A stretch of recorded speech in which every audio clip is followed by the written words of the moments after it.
Yoko yo Lizen. O haisho stranga hainichi. Baosue. Taisi ide. Right back at you, buddy.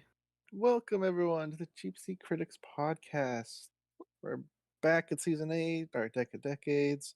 But we're at today. We're in the 2020s. We're finally caught up. Or covering everything everywhere all at once. There we go. Wait. Are you Except telling today. me? Are we covering every movie everywhere right now? Oh, he didn't say movie. All at once. But he said everything and everywhere all at once. What are we? Okay. Oh, It's the the title of the multiverse. movie. We're in the Okay. multiverse, yeah. Okay. And we One of have Metaverse filters. Hello everybody. I'm a geeky writer. of course Maroon. I'm a character called Sinister Boy. And I'm Sprinks. Briggs, do you want to do the socials? Yeah.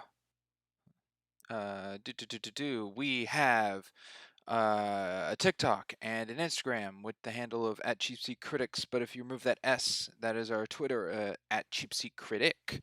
We're also Cheap Seat Critics podcast over on Facebook and YouTube.com/ @CheapSeatCritics if you want to see the live version. Well, not live, but the visual version with PNG tubers and the slideshow we have. And we also have a letterbox of, I believe, Cheap Seat Critics, if you're interested in that as well. Yes, and you, I guess, might as well for the last one. You've been also covering the ones that did not make the cut. I have been. This one was a bit, one could say cheap since the decade isn't over, so we didn't have a lot to go with. So our first pick, which we did go with, was Everything Everywhere All at Once. Second place being Bullet Train. And third place, which would have been a little more difficult to get around, but could have, would be the Barbie movie. Surely would have been interesting. That's true. But I think we made a good choice. Yeah. Yeah. I think The Whale was also contention in our debates, but we didn't really. I don't think it made the final 3. That movie. No. Yeah, I do remember the it Whale was being floated brought up. around though. Yeah. Crimson is I mean, it's Brendan pretty Fraser. new, so I doubt we have much histories, but I'll ask it anyways. Starting with Sinister. Yeah. So I saw this movie before we picked it for doing the podcast and everything, and I was interested in it when I saw it when it came out, but I didn't see it until it was out of theaters. So I would have loved to see it in the theaters now, but I was mostly interested. I mean, I think it was a good idea, or it was a good premise, but I was mostly interested to see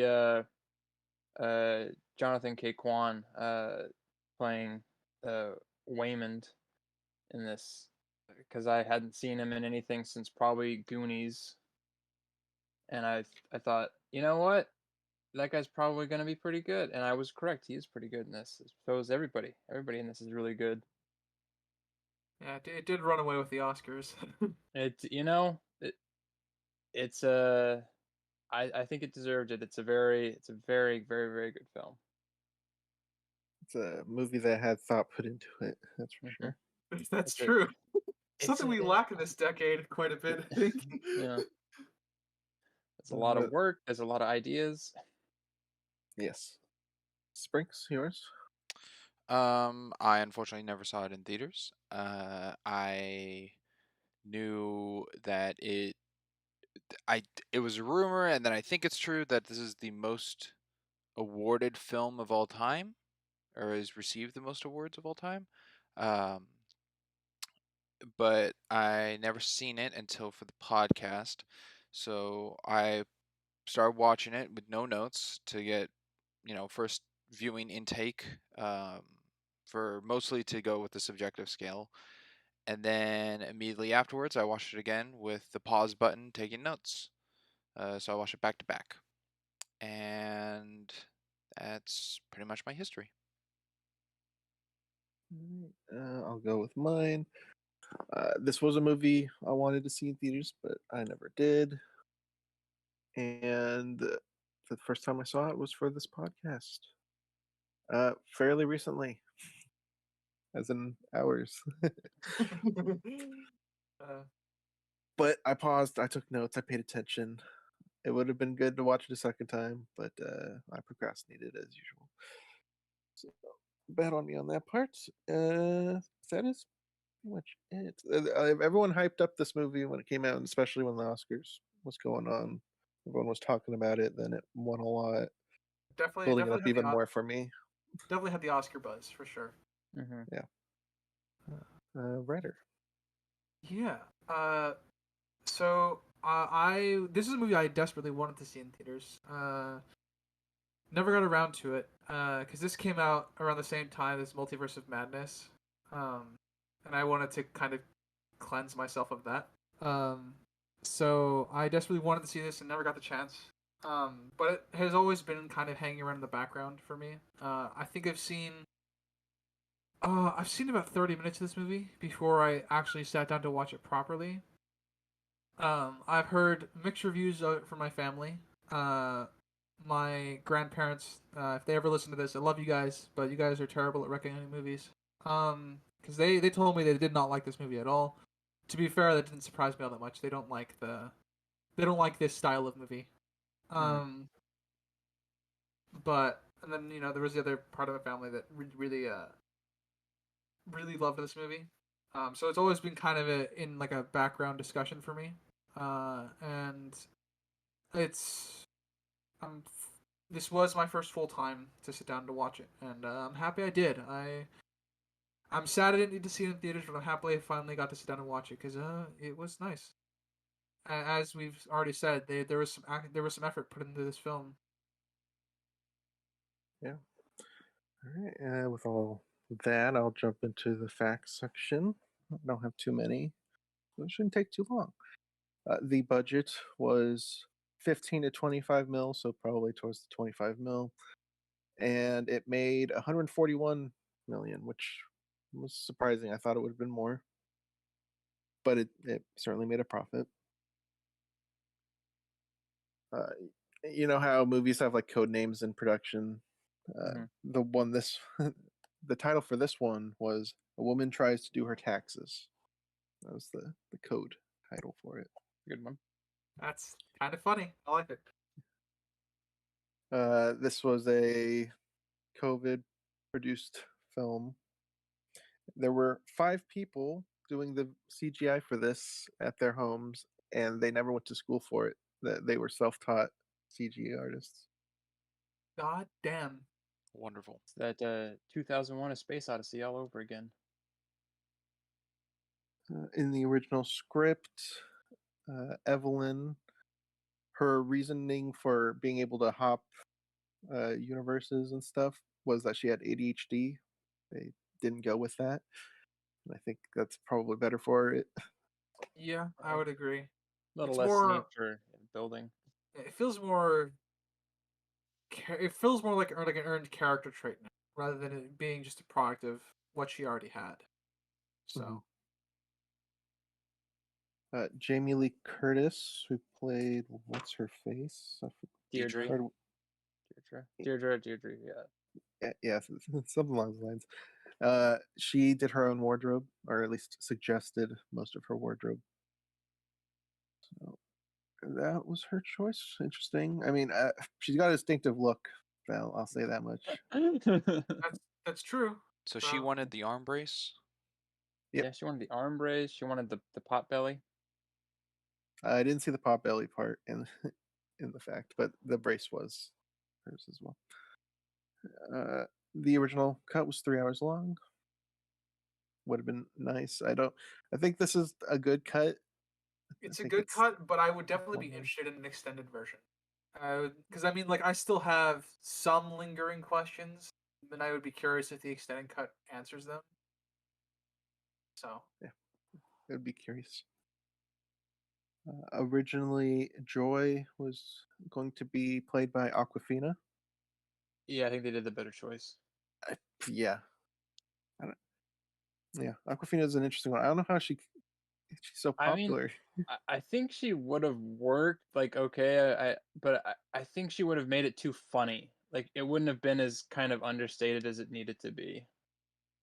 Like, and Oh, I don't know. Maybe she could have done the drama part of it, but I think the I, I'm blanking on the name of the actress who did Joy in this, but I think she did like a phenomenal job capturing both like the humor part and like the subtle drama. I think Aquafina could do it. I just haven't seen her. I Yeah, I haven't haven't seen seen her her in do too it. many drama like Mm. drama stuff. Um, yeah, my worry is she would have gone too comedic with it because I mean the actress who plays Joy does a phenomenal job and is able to walk that line. She's can be comedic, does comedic things, but she's still able to ground it in sort of a serious tone. It Yeah, needs to be. agreed. I have a fact to add on that was kind of touches on one you already kind of mentioned. Mhm. It is the highest grossing A24 film so far. Yeah, Good the for them. previous one was Hereditary. Yes, and I think it beat it by like about like 60 million. Yeah. Oh man, what placement is Men? It's On not the I even in don't lower the end, know. top I 10. imagine. Not even in the top 10. Yeah, along the lower end, I imagine. I honestly hope A24 gets the. I'm happy A24 is getting the attention it deserves. They're on. I don't know what they have going on for them over there, but they're doing something right. I mean, I think it's just like that thing of just it's kind of how they used to make movies where it's just kind of like you have an idea, we'll help you make your idea. I think that's Actual passion projects. yeah. Yeah, they're fostering creativity over there. So Yeah. But that makes up all the facts I have, except for the one I'm saving. Okay. Anyone else have anything? I apologize for my bit of butchering with the quote at the beginning of Huh? this. I was impressed. I think Yeah. that's I pretty wanted decent. to stay authentic to the film and not just the transition or Okay. translation of what it is. mhm. Did it spark anything in you? Are you gonna learn Mandarin now? Maybe. Okay. I mean, as I think I said, I don't know if it was during the podcast or before the podcast, but I've never been more tempted to learn Mandarin. So Uh, Alright, well, credit to the film. another thing to point out, if I had a nickel for every movie I watched for the podcast that had Jamie Lee Curtis in a cult, I'd have 2 nickels. Which isn't a lot, but it's weird it happened twice. Thank Da-da-da-da. you for the meme. I appreciate it. and 2 multiverse films. Oh Uh, no, 3 Spider yeah, Verse. Yeah, Spider-Verse, we're yeah. up to We've three covered multiverse 3 films. multiverse films. And it's amazing that 2 of those was better than the biggest budget one. Yeah, a little weird, but I'll take it. Yeah. Oh, we'll just jump right into it. We're going with the 5 act structure. Just made up by us as usual.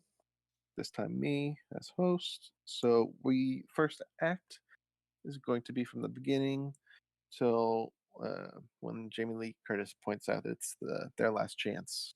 Come back at 6, before 6. Slow motion with a cookie in her mouth. Yes. How we like our Jamie L. Curtis. Good actress. Freaky Friday. Yeah. Good actress. Thumbs up. I don't really have much to comment on that because I think, I guess the Oscar buzz kind of convinced me she would have a bigger slash more important role, but I think she does a fine job. Like so, I think that was not necessarily a letdown for me, but you know, I think because I mean, other than like Michelle and oh, the guy who plays her dad, who I always forget his name, but he's in like James every Hong James Hong. Yeah, he's or Wong. yeah, Wong. He's phenomenal.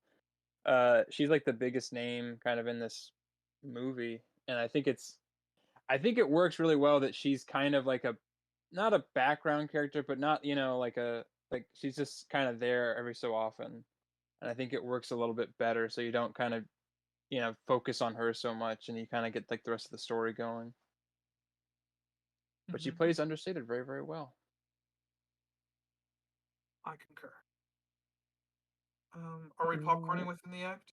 I'm Yeah, assuming. we'll do the popcorn acts. seemed Alright. to have a better gonna- flow, I think. Are you gonna pick somebody to start, or are we just gonna jump right in? Oh, I mean, since you brought it up, sure, you can bring up something first, Sinister. Damn, I knew it was gonna happen. Why do I Walk put into that myself one, in this buddy. situation? Yeah. I have to. I'll be fully honest. I remember the first time I kind of watched this, and kind of like before the title rolls, I was kind of already sort of hooked. With it's very that tense, fast pace for doing the taxes, doing the business, families coming in, and I was like, This I can recognize that. I know how that's what that's like. this You know, this script is very very densely packed. The first 10 minutes, was holy crap. I mean, it's I think we've mentioned it in a bunch of other films and everything, but it's it's really cool if you like within the first 10 minutes you kind of know exactly, you don't even need to say it, you just know exactly what the characters are like in like the first 10 or so minutes. Like Evelyn is micromanaging, she's everywhere all everywhere all at once. yeah, this Everything is everywhere. yeah, this is the first 10. This is definitely a contender of, like, I think best first 10 minutes you could possibly have for a movie. This is definitely a contender, I think, with how densely packed the script is. The actors also just really embodying their characters, so we get a sense of their character even when they're not talking. Mhm. Um, Yeah, so and again, it's really, and it's really dense, but you don't really feel like there's like, I mean, you feel like there's a lot going on, but you don't feel like, oh man, I gotta really pay attention. Like it's just kind of like it's there. It's not being overly like, oh, you missed that. You're not gonna get it back now. It's like, no, they kind of like stuff keeps kind of getting brought back up, and it kind of just flows really nicely. mhm. Um, but I mean, you get like within like even like the first 10 minutes, but like within the first like 5 minutes, you know who everyone is, you know who Waymond is, you kind of you know what their personalities are, and then I'm jumping a little bit, but then like gradually you kind of they start to like sort of deconstruct, and they ebbs and flows and all that stuff as the movie goes on, so they don't stay just like stagnant, which I think is also really really good tool for if you're arcing characters. Mhm. I agree. Can I hand it off to somebody else, or does somebody else just want to jump in? Yeah, sure. I can take it somewhere specific. All right, yeah, I had a bit of a what I like to call, I guess, not necessarily a tinfoil hat moment, but like I just noticed the symbolism that was starting from the very beginning. This movie really loves its circles, but I'll get into that later. I guess on my theories and what that means, but I will focus on, I think, one of the opening shots of the film, which is the slow zoom in on uh the yeah. mirror with the family Mhm. doing karaoke, and then like a sharp cut to that same mirror getting bumped and then bringing us down to a different view. Creative camera work, which is wonderful, and this is all, and that in of itself, as we come to find out later, is also very important and intrinsic to the characters as well. The shot of them doing karaoke together. Um, so it was like in those, just like those opening few seconds, I was already hooked, and I was already being informed of something that's important to the characters. So very very good job on that front. Um, I'm trying to think if I have anything more to spring off of that right now. Cause oh yeah, one more thing I guess from just before that is one of the logos got well, I'm just gonna term it as Spider-Verse, which is, it kind of goes through different universal alterations, multiversal alterations. I don't think it did that for every logo, but I know only one. I know one certainly did. Mm. Um, which is also cool. So it's a couple nice details here to start off the film. Yeah, yeah. It's a very good start. Yeah, taking notes, I was quite overwhelmed with Yeah, how much they were throwing at us in the beginning here. It's a Yeah, I for sure. I had to rewatch the beginning a couple times in my watch through, just so like I can take it with notes and then rewatch it to try and absorb it. And no, I didn't mean to take notes on the rewatch parts of it, but I had to because I just missed things with how densely packed it was. yeah. It's a. I mean, it's cool because you can. It's a good movie because you can watch it. I think like 2 or 3 times, and you'll always find something new that you didn't notice or didn't catch before. Like, um, I know writer mentioned like the circles and everything, and I knew they were in there, but I didn't like catch most of them or focus on them. But then I like when I was rewatching it, I was like, oh yeah, like in like the first where Evelyn's doing her taxes, Waymond is in like a one of like the little mirror, like his head's in there, like for like the whole first Yeah. scene of the movie. I didn't catch that, and I was like, oh, it's a, you know, Yeah, that when was, she's going through her receipts, mm-hmm. there was a reflection, isn't it? Yeah, I thought that was pretty solid. Sprinks, you got anything? Oh, I got plenty. Go. It was interesting. Well, it was a nice detail that the first initial mirror, there's a raccoon figure next to it to Mhm. kind of start off Mhm. like a oh, what's it called? Is it not subliminal Sim- messaging, but when Symbolism. like an image is placed somewhere so that your mind can connect it later down somewhere. Foreshadowing. Foreshadowing. Yeah. Not necessarily foreshadowing. That's not what I'm going. Hmm. Shoot, I can't remember More what like it's called. seed laying.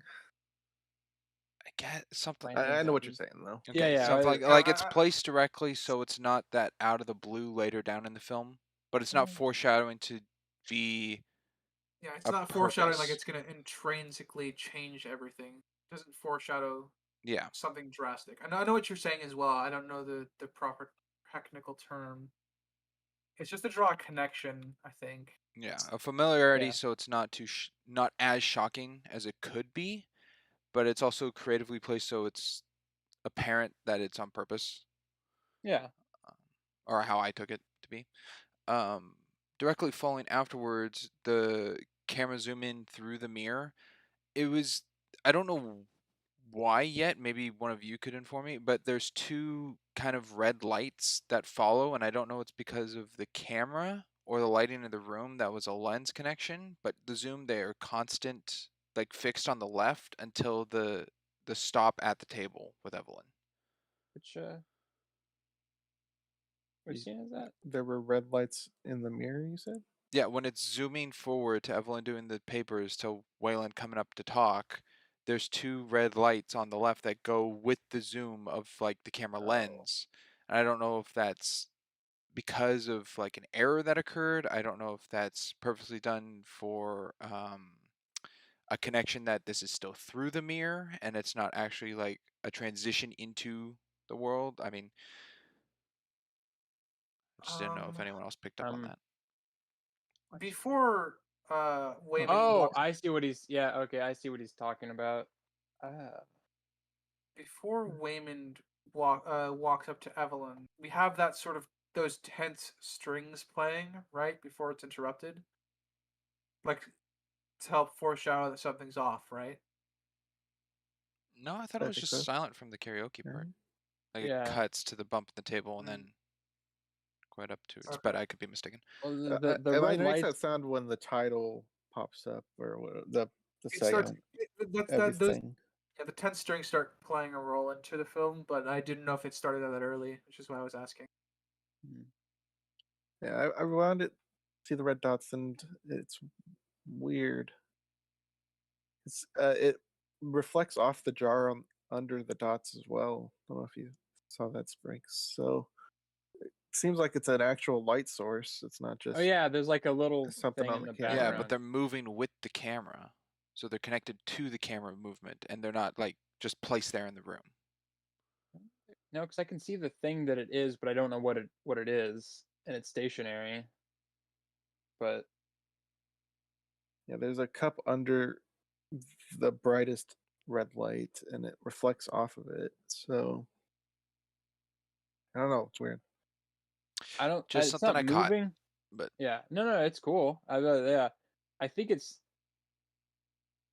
I think it's because they're zooming and then they're also moving the camera.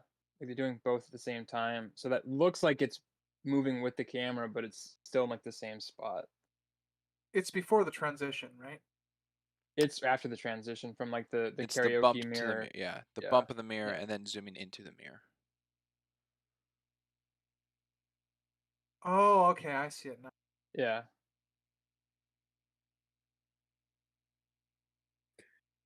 Hopefully, I those guess of in you who have conclusion, seen the I don't know. film can go back to the Yeah. scene and know what we're all looking at. But Yeah.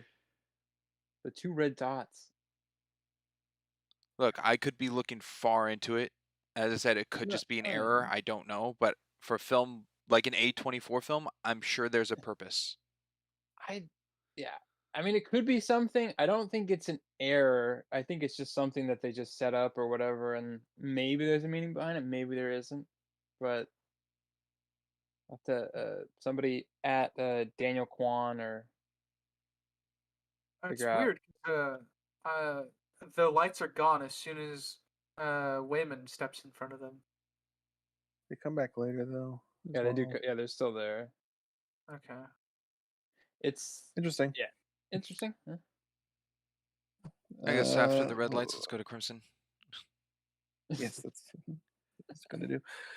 Uh, so we get the steps required. This is later. Of what Evelyn needs to do to universe hop while she's at her taxes, being bored out of her mind. Yeah. Uh, like switching shoes to the wrong feet. That's the abnormal thing that would kick it off, I suppose. Mhm. Close eyes. Imagine you're in the janitor's closet. Hold that thought and press the green button, and don't forget to breathe. I I guess we could pick it up here. 'Cause I was a little confused. The way I thought it worked, based off of the input that Alpha Quan, or not Quan, Wayman. Wayman. no, I blanked. Waymond Yeah. Quan. We're not. This is not the Halo pilot. Yes, that Alpha Waymond pointed out. His team was like, "You got to do this thing to do the stuff." Mhm. Later on, she just does strange things and they work. So I didn't know if that was an inconsistency or I missed something. Well, she got uh Jobu Tapaki kind of showed her because Jobu Tapaki is like within everything, so she automatically kind of knows what she's doing, or the cause and effect are all the same thing basically to her, right?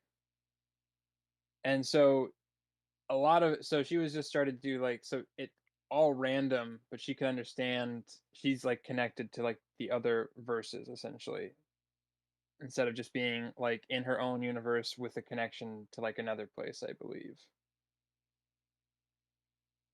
Because she swallowed the frog and drank the soda, Yeah. and she only had two hops, right? The Yeah. no three. She had the kung fu, the opera singer, and Hot the dog. Chef. pizza. Well, the chef thing was after. Yeah. Oh. Shift thing was after. So she had three jumps, and now she's completely in tune with everything for that to work. Is that what we're going with? Well, she also I'm stuck the snot in her father's mouth. Yeah. Oh yeah. no. So what I okay? Is the question you're asking is like how she connected to everything, or is the question you're asking Well, whether the rules of how the weird things trigger a Mhm. universe hop, Hmm. because Yeah. we get it through. Well, we'll just say the Yeah, they Alpha have a Universe computer team system. Yes. that Yeah. they say do this to then trigger Yeah. your thing. She just does it on her own pretty quickly, and I didn't know if there was something behind that. Uh, Um. okay, so you mean like the fact that like you think that in the earlier steps you thought Wayman was assigning her the specific weird thing to do, whereas she just starts doing random things on her own to trigger it. Is that where you're going with this? Pretty much, yeah. Okay. Pretty much everybody on the alpha side is being instructed on what they need to do Okay. it. Like the Yeah. the trophies, they were instructed to use those stuff like that. Okay. To access a I specific skill. Yeah. yeah. I think it's not an inconsistency. I think it's convenient.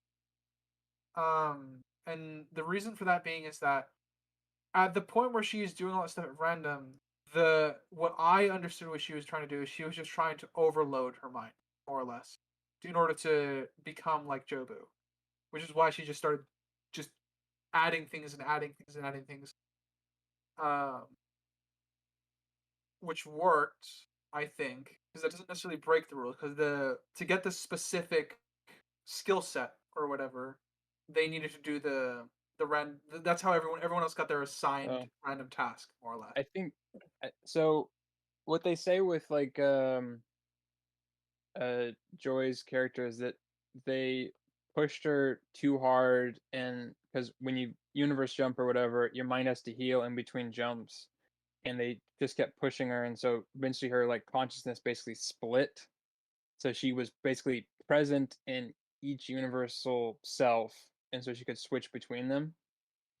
And Mhm. essentially that's what happened with Evelyn, because we kind of see her gradually, like she does miss jumps and she doesn't stop in between them, and then she has like the exact same thing happen where her consciousness basically gets split and she's present now. So it's not as stated, I think, as well as it could have been, but I think the evidence is there for it Well, that was enough. their example with the cracks in the Yes, pot. exactly. Yeah. Yeah. So So if we're going with she was doing that to go not crazy, but you know what I'm saying. yeah. I don't think she I'm did fine it with that. Then it's purposely. convenient. Yeah. Then the places she went actually helped her in those scenarios. Then that would be Yes. pretty convenient. I mean, I that is yeah. convenient, That but yeah. that is that is kind of where I lean because I think she got the kung fu right from Waymond. Like Yeah, Yeah, she that Waymond. did was the yeah. instructed. Yeah. Yeah, that Okay. was So instructed. yeah. So yeah, the chef one would be convenient because at that point she was already fighting on her own. Mhm. Um. Pizza Well. sign was convenient for the shield. Yes. And then The opera singer for the breath yeah. was convenient. Yeah. I think the kung fu one works because that was assigned. I think the rest are just lucky. It might be more like she was intentionally trying to find something specific that could help her, but the randomness thing wasn't assigned. So that the rule necessarily was broken. Eye level is convenience. So that's kind of where I'm falling on that personally. Okay. All right. I'll agree with you on that. She was randomly doing random things to hop into random universes. Mm-hmm. Just the Yeah. ones she happened to go Yeah. in were Yeah. convenient. And then she wasn't purposely trying to break her mind. That was just a Especially, it side gets effect. even more convenient, especially once we learn that most other universes are just them being rocks. So, Yeah, gotta have some wrong. though Sprinks, I guess. Oh, go on. Sorry, go on. Yeah. Sprinks. What's your thought into this? It's kind of a Yeah, quirk point. it's a there is convenience to it, but being that the randomness act she just knows is a way to traverse universe jumping, but doesn't have any guide or anything to show what she's looking at, like the Alphaverse where they have everything listed for Waymond of, what would you like? And they're like going down the list and it goes gymnast. I'll go with that. Evelyn doesn't have any guidance of where she'll jump or go to. So it's just a random acquired skill that she uses in the set fight that she's in. When she I think the most convenient one is probably the singer with the lung capacity. The sign twirler, I'm sure it could have been something like pro wrestler or jujitsu or um, a gymnast Plumber, herself, yeah, rock climber, carpenter, some anything like a that bus randomly, driver. Yeah. or something like bus driver. I mean, but a skill acquired for that to then use in it's convenient that there was a guy with a riot shield. I don't think it's convenient that she did sign twirler in that. Um, when she became essentially I don't know the type of food, but the Benihana, chef is just a way of using utensils. It could have been a drummer, which I guess could have been the guy approaching her with the pipes was drumming, but it could have been a drummer, could have been, you know, a multiversal skills of anything that would have just gone with the scene. It's the They do I good. They do a good job of making it feel randomized. It's just convenient that they were useful. yeah, Yeah. and I Do think you Because I there's a lot mean of professions that wouldn't be do you find it helpful. convenient at the point when she tries to go against Jobo Tupaki that she turns into the hot dog fingers? Or the skill, I guess, quote unquote, skill of hot dog finger. That it didn't work So for the scene you're versus a kind of choppy there. I didn't hear the bulk of so that. he's saying, did you find it convenient that she jumped into like the hot dog universe and it didn't end up working? So obviously, like it could have been anything, but she got like basically like the worst possible thing for if you're gonna go into a fight with somebody, use hot dog fingers. versus I think jumping and that's Yeah, being like I mean, James Bond or something. I mean, yeah, I mean, odds would be against you if you're randomly uh, jumping I somewhere mean, looking for a skill. Odds would be against you I because there'd be a lot more useless yeah, skills than useful yeah, ones. I know what you're saying.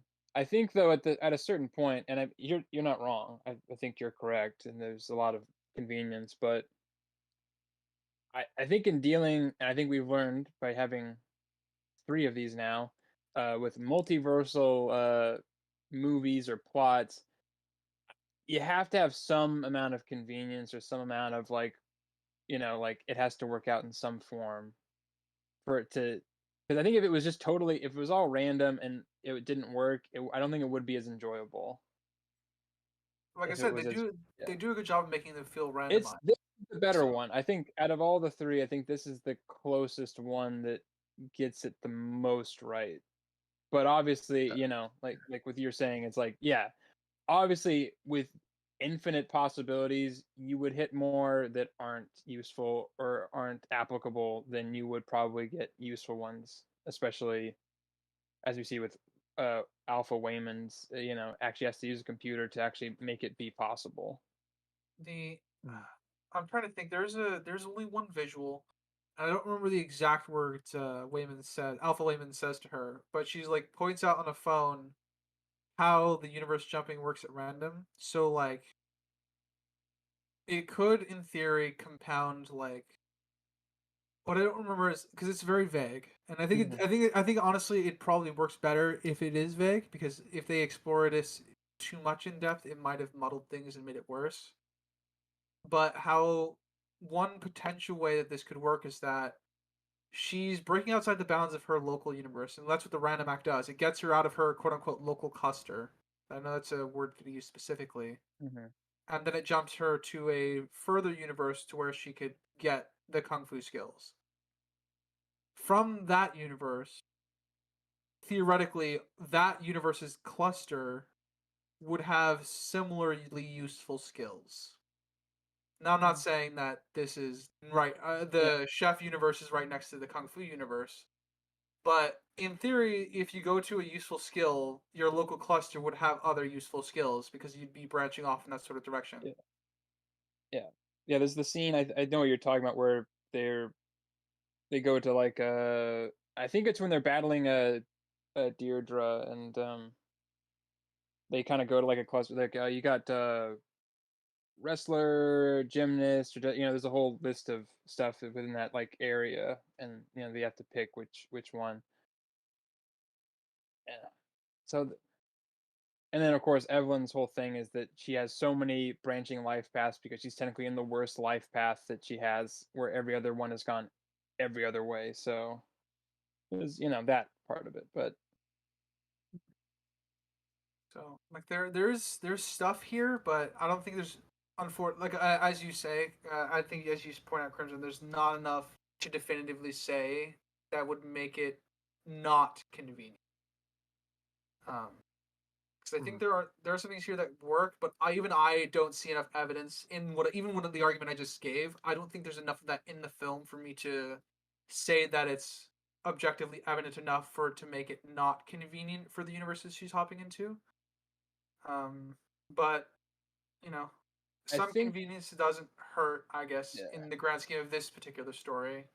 I think Which they do. I think they do enough, or I feel like they do enough, kind of in the opening, like first kind of quarter or whatever of where she's not doing very well with it, and she does so it doesn't. So when it kind of gets convenient, it doesn't feel like if you're watching it, it doesn't really feel super convenient when she finally gets it.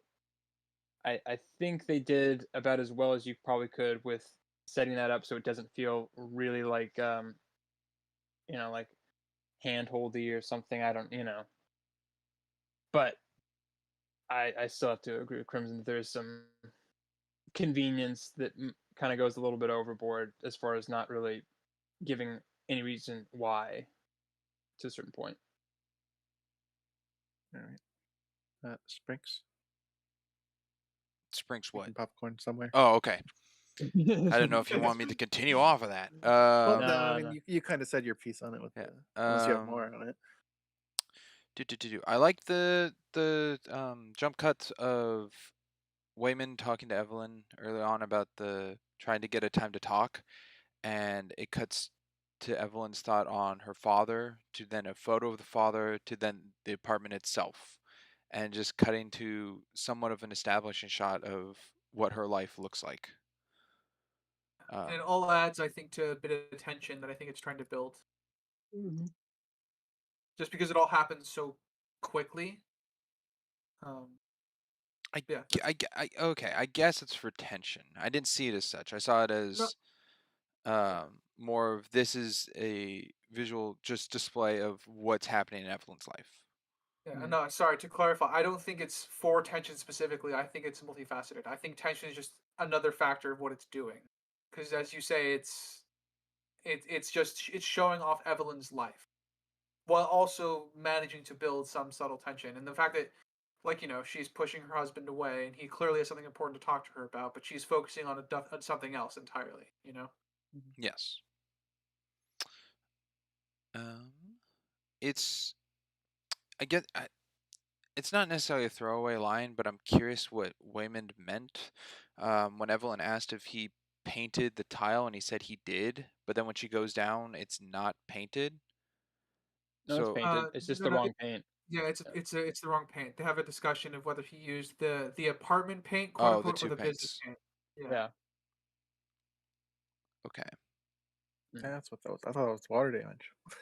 Well, there was water Okay. damage, but yeah, he used the wrong white paint. Yeah. That makes sense. Um, Poor I gotta. Waymond. He's Yeah, so I know. kind. I know he's a really nice guy. Like, I love all these characters so much for various different reasons, but we'll get to that. I got a Mhm. nice minor detail that I'd like to jump to. I think this is the most authentic on-screen use of a bilingual family. Um, Having grown up in a family that's bilingual, they they do jump between languages at random, and like they film the gaps. Like they start a sentence in my family, they started in Spanish and then finish in English, or vice versa. In the movie, they start their sentence in Mandarin and finish in English, or vice versa. And I actually think it's a very, very nice detail because it makes it feel very, very authentic, which I think is the point. It makes their living situation feel very, very real and raw as they're like going through the motions of life. I think it's a nice little detail that was for me a cherry on top. Agree. It's interesting because I agree it's more authentic and stuff, but as a viewer, and you guys already know I'm not the biggest fan of subtitles, but it's a little off-putting where you're listening to them. Sometimes they're English. Let's say they start off in English, and I'm just watching, and then they just switch to a different language after. Then look down at the subtitles, and then that's over, and I look back up, and there's a lot of jumping around visually to what I have to be looking at, since I obviously don't understand what they're saying. Yeah. Well, Crimson, you just have to look at everything all at once. Oh, you're right. Kind of this is jumping ahead, but actually I think works to the movie's strength later on, especially when we're hearing the two different Waymans speak, give their monologues. It gives a clear distinction as to which one is who's speaking. You know. Mm. And I think in that instance, I thought the bilinguality choice was a good move to help distinguish the two different Waymans. Yeah, I think also it kind of helps ground a lot of like because the story is very expansive and very Oh, yeah, it goes out from there. 0 to 100 Yeah. really fucking fast. So it's like kind of with that, it keeps like the focus on this kind of uh like Asian American or Asian immigrant story, and kind of keeps it within that like uh, a relatable story is still kind of at the center of it, and you have all this kind of outward expansion of sci-fi and multiversal stuff, but you can always come back to like that center of understanding and relatability, which I think the bilingual stuff kind of helps because I've definitely I went to school with like where it was mostly Hispanic people, and they speak what do they call it, like a Spanglish is sort of where it's like they mix words and everything, and you kind of get you get used to it after a while because you just like you pick up on what the words mean, and so you can kind of understand it more than like just English or just Spanish, after a while. But yeah, I agree. I think ultimately with that. Yeah, but When I get where Crimson's coming from. It's a lot to well, it's just the unpredictableness of it. oh Like, it's not just Ah, like one sentence is in one language and then the next is it could just be mid sentence, and mhm, I can never tell when I need to look at subtitles yeah. until In they pop up at, at a in weird that time. in that vein, this movie definitely does benefit from two watch throughs at least. yeah. I think this movie I've only seen it like the full way through. Uh, but I definitely want to rewatch it again without having to take notes because I mean I guess I benefited because I did pause it a lot because like I said, this is a very, very densely packed script the first 10 to 15 minutes. So I was pausing like it felt like I was pausing every 10 seconds and having to rewind and write things down, more or less. Because characters Um, talk over each other, the bilinguality of like what they're talking about, how they're saying things, there's a lot happens. So I totally get it. Definitely can overwhelm the senses. So in that regard, definitely need to watch this movie again. I want to touch on something. Want to like kind of like the first scene or like the first like little bit in the first like couple minutes of this film that I kind of got a little bit more. I was like, oh, that's a good. Is when they're talking about their Evelyn and Joy are taking down like the customer's laundry or whatever, and you have the closed circuit TVs with the like security cameras or whatever, Oh Mhm. yeah, and and is you it got showing women in the background? Waymond is Yeah. like jumping around and everything. I was like, the first time I saw, it, I was like, what the hell's going on? I don't, because I didn't really know that, but I mean, I knew multiverse, stuff in this, but I was like, is he like supposed to be like secretly like a spy or or like a kung fu master or something? And then Well, certainly one of the Waymans is. yeah, one of the but I was like, oh,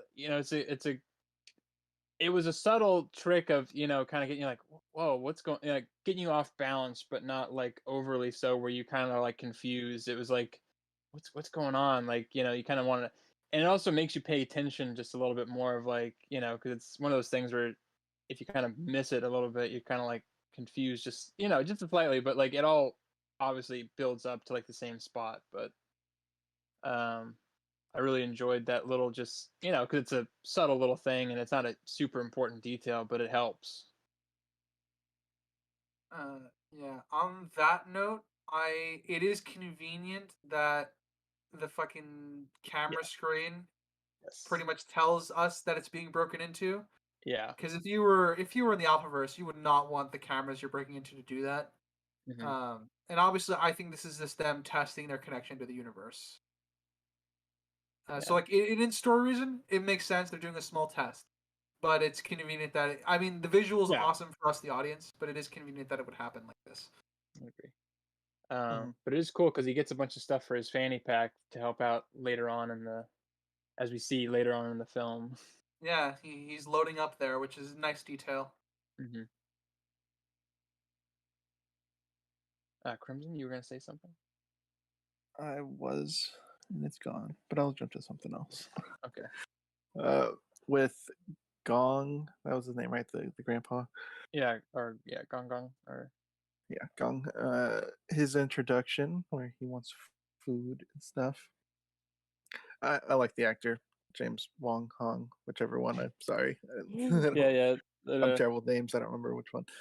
And this is an interesting role for him because I usually see him in like comedic roles, and he's not that funny in this. He's more serious. More serious. He's I And do like this, that he's grandpa, or what, he's got the grandpa attitude a little bit in the beginning, but yeah.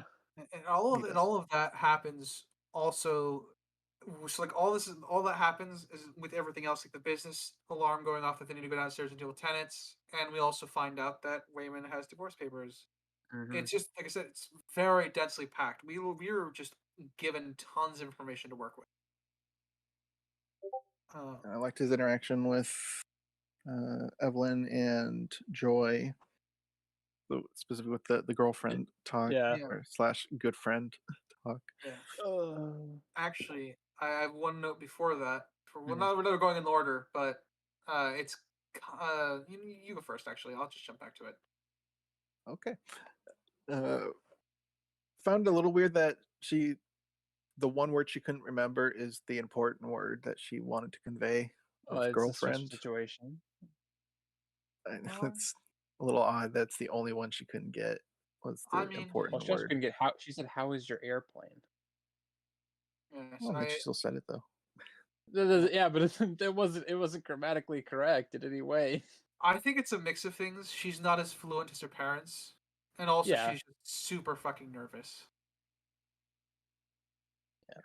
I mean, I think there's enough there where you could argue both sides of it. That it's convenient and that seems accurate. I guess.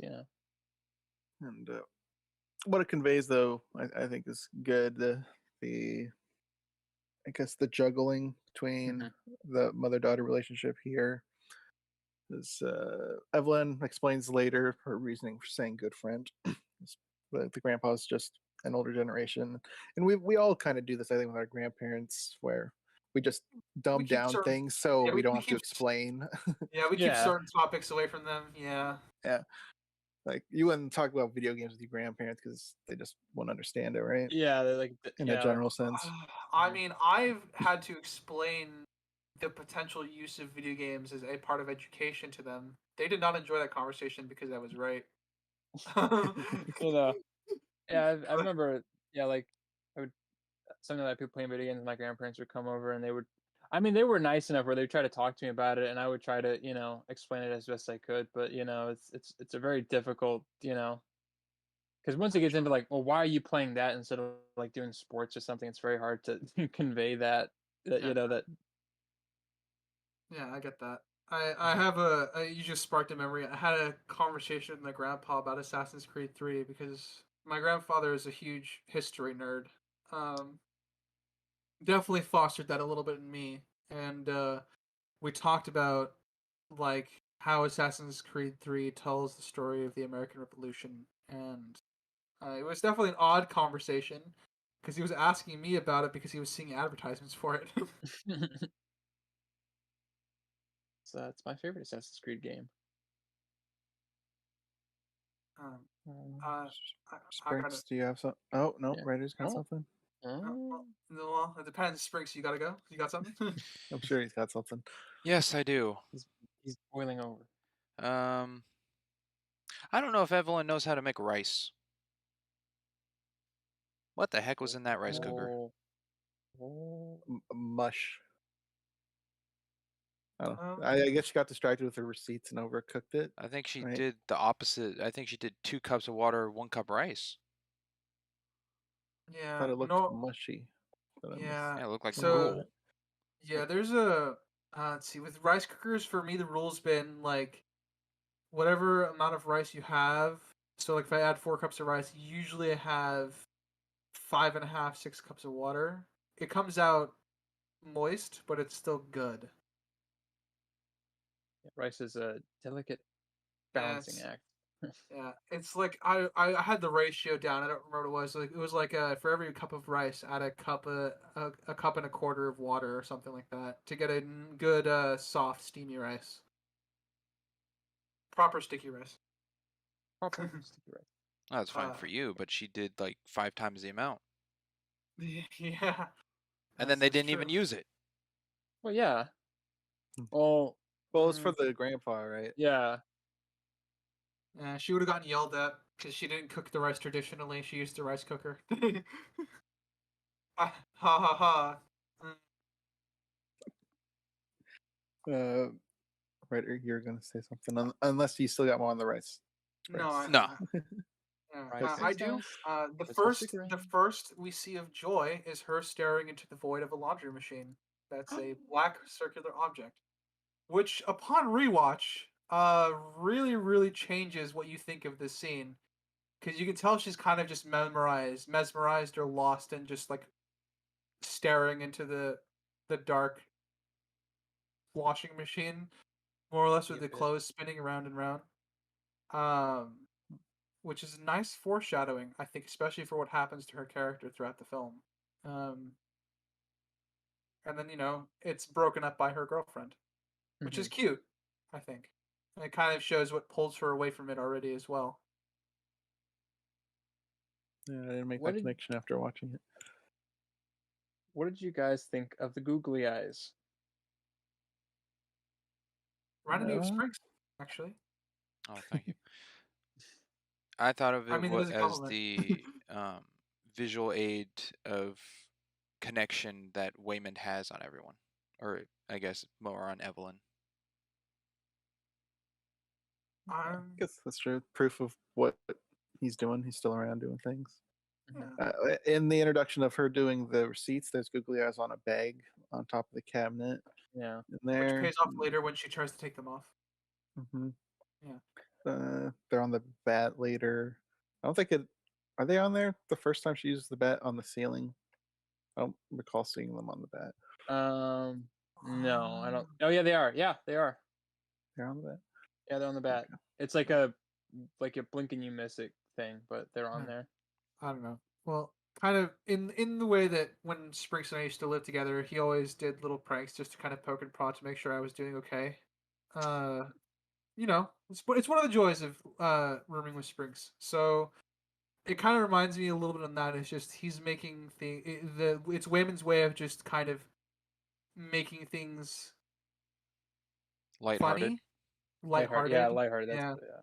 yeah. Which is also set up for his character, as we come to find out later down the line as well.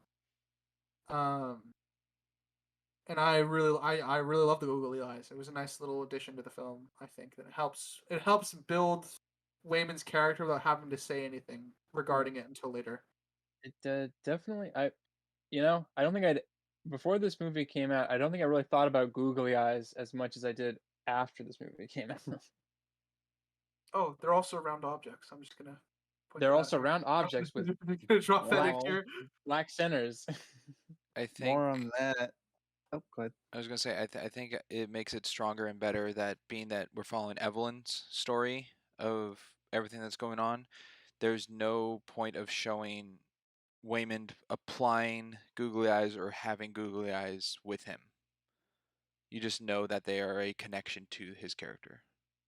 Yeah. I agree. I think that's better. Me too. Again, as because we are focusing so heavily on Evelyn in the opening, I agree. I think it would almost detract from the claustrophobia of life. I think to see Wayman just take time out of his own busy schedule. We know he does it, but Yeah. it would have just taken away from it. I think. On the topic of the eyes, the fact I was holding back, since we're already talking about the eyes, there was an intention behind them, where the donut was a black ring with a white center, and the googly eyes are a white ring with a black center. I mean a That was bagel. that's what I meant. Yeah, Oh, nice bagel. inverse. That I'll, was an uh, intentional thing apparently. nice. I like that. I do too. I didn't know that. Again, I like the little subtleties of, like, we know that Waymond has like the divorce papers and everything, and a lot of the setup has kind of been, I think, in the first first like 10-15 minutes of the movie, is Evelyn feeling like she has to do kind of everything and micromanage, and she doesn't know how her husband could do anything without her, survive or whatever. And then kind of we get this idea of like where Waymond's coming from, just from like this little passing moment when they're going to the IRS building, of like a couple who are like older Asian couple who are together, and they both need each other. And you figure out what Waymond wants to feel needed, and he doesn't feel like he's needed in the marriage. Yeah, I like and that. she's so busy she doesn't really get anything right, which is kind of towards all of her hobbies, but more directly with paying attention to her loved ones. Mhm. Waymond tried to show her the paper in the beginning, the documents, couldn't do it. She was in a rush. Joy tried to talk to her, too, also in a rush. And she was in a rush and didn't even feed her own father, Yeah, which is why he Wayman, came down there asking for food. Yeah. which is what Wayman brought food for him. You can see him. Yes. When his father appears downstairs, you can see Wayman immediately go upstairs to grab him a bowl of food. Yeah. Another little note is that Wayman makes cookies for the tax collector. Yeah. Kind of get on her good side a little bit, which is nice.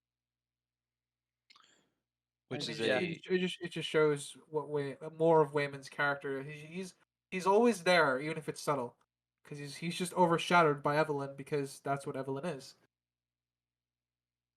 She has a main character syndrome. Except she's, Yeah, actually she's the main. grows, Yeah. which makes her a better female character.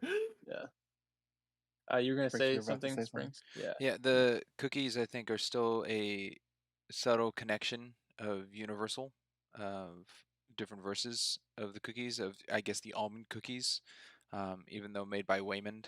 Uh, it's kind of I don't think it's necessarily like Google Eyes of a connection to the character of what's being thrown out, but more like the raccoon of earlier, just in there of a thought, so it's not as random when it comes up again when goes through like the somewhat flashback of Evelyn doing kung fu, and like the cookie can be kung fu, um, and then shoot, there was another point with cookies, but it's not just like just random object out of the blue. Mhm. Yeah, it's And also I like how go on. consistent they were with it, because in the first scene when she's doing the receipts, so much on this scene, the cookies are also out there, so we know he takes them from that scene Yeah, here. and if you don't spot the cookies, she brings it up later in conversation with Joy about how annoyed she is that Wayman cooks cookies for her, and it's brought up naturally in the dialogue too. So we're not force fed it, which is just so much happens in the opening 15 minutes. I mean, it We're could be like we're skipping over a lot, but we're trying. it's a densely packed movie. I think we're gonna miss some things, but that's where we have a comment section. uh, I think one of my favorite visuals, which it's pretty quick, uh, but in the elevator when she gets all the flashbacks and stuff, or her view of her life Mhm. path, just her turning, looking at the door, seeing the flashback and the flashing lights on her. It almost looked like there was like a lower frame rate. I don't think there was. I think it was just interesting effect with the lighting, but I just liked how that looked. Don't really know how to explain it very well. I also have something on the visual end of things, so I'll throw this ball at Springs when I'm done. I think this opening, what makes it feel very tense and packed, is that we follow characters from one room to the next. We don't really do any hard cuts, so everything is like has a flow to it. So even when we were left looking at Waymond, we already have a character said she's going downstairs. So when we reappear, we follow her downstairs. She's reached the bottom of the stairs and is leaving. And we follow the kick of the step to someone's boot, things like that. So it's just the it's the camera work is constantly moving in the first 10 to 15 minutes up until Joy drives off.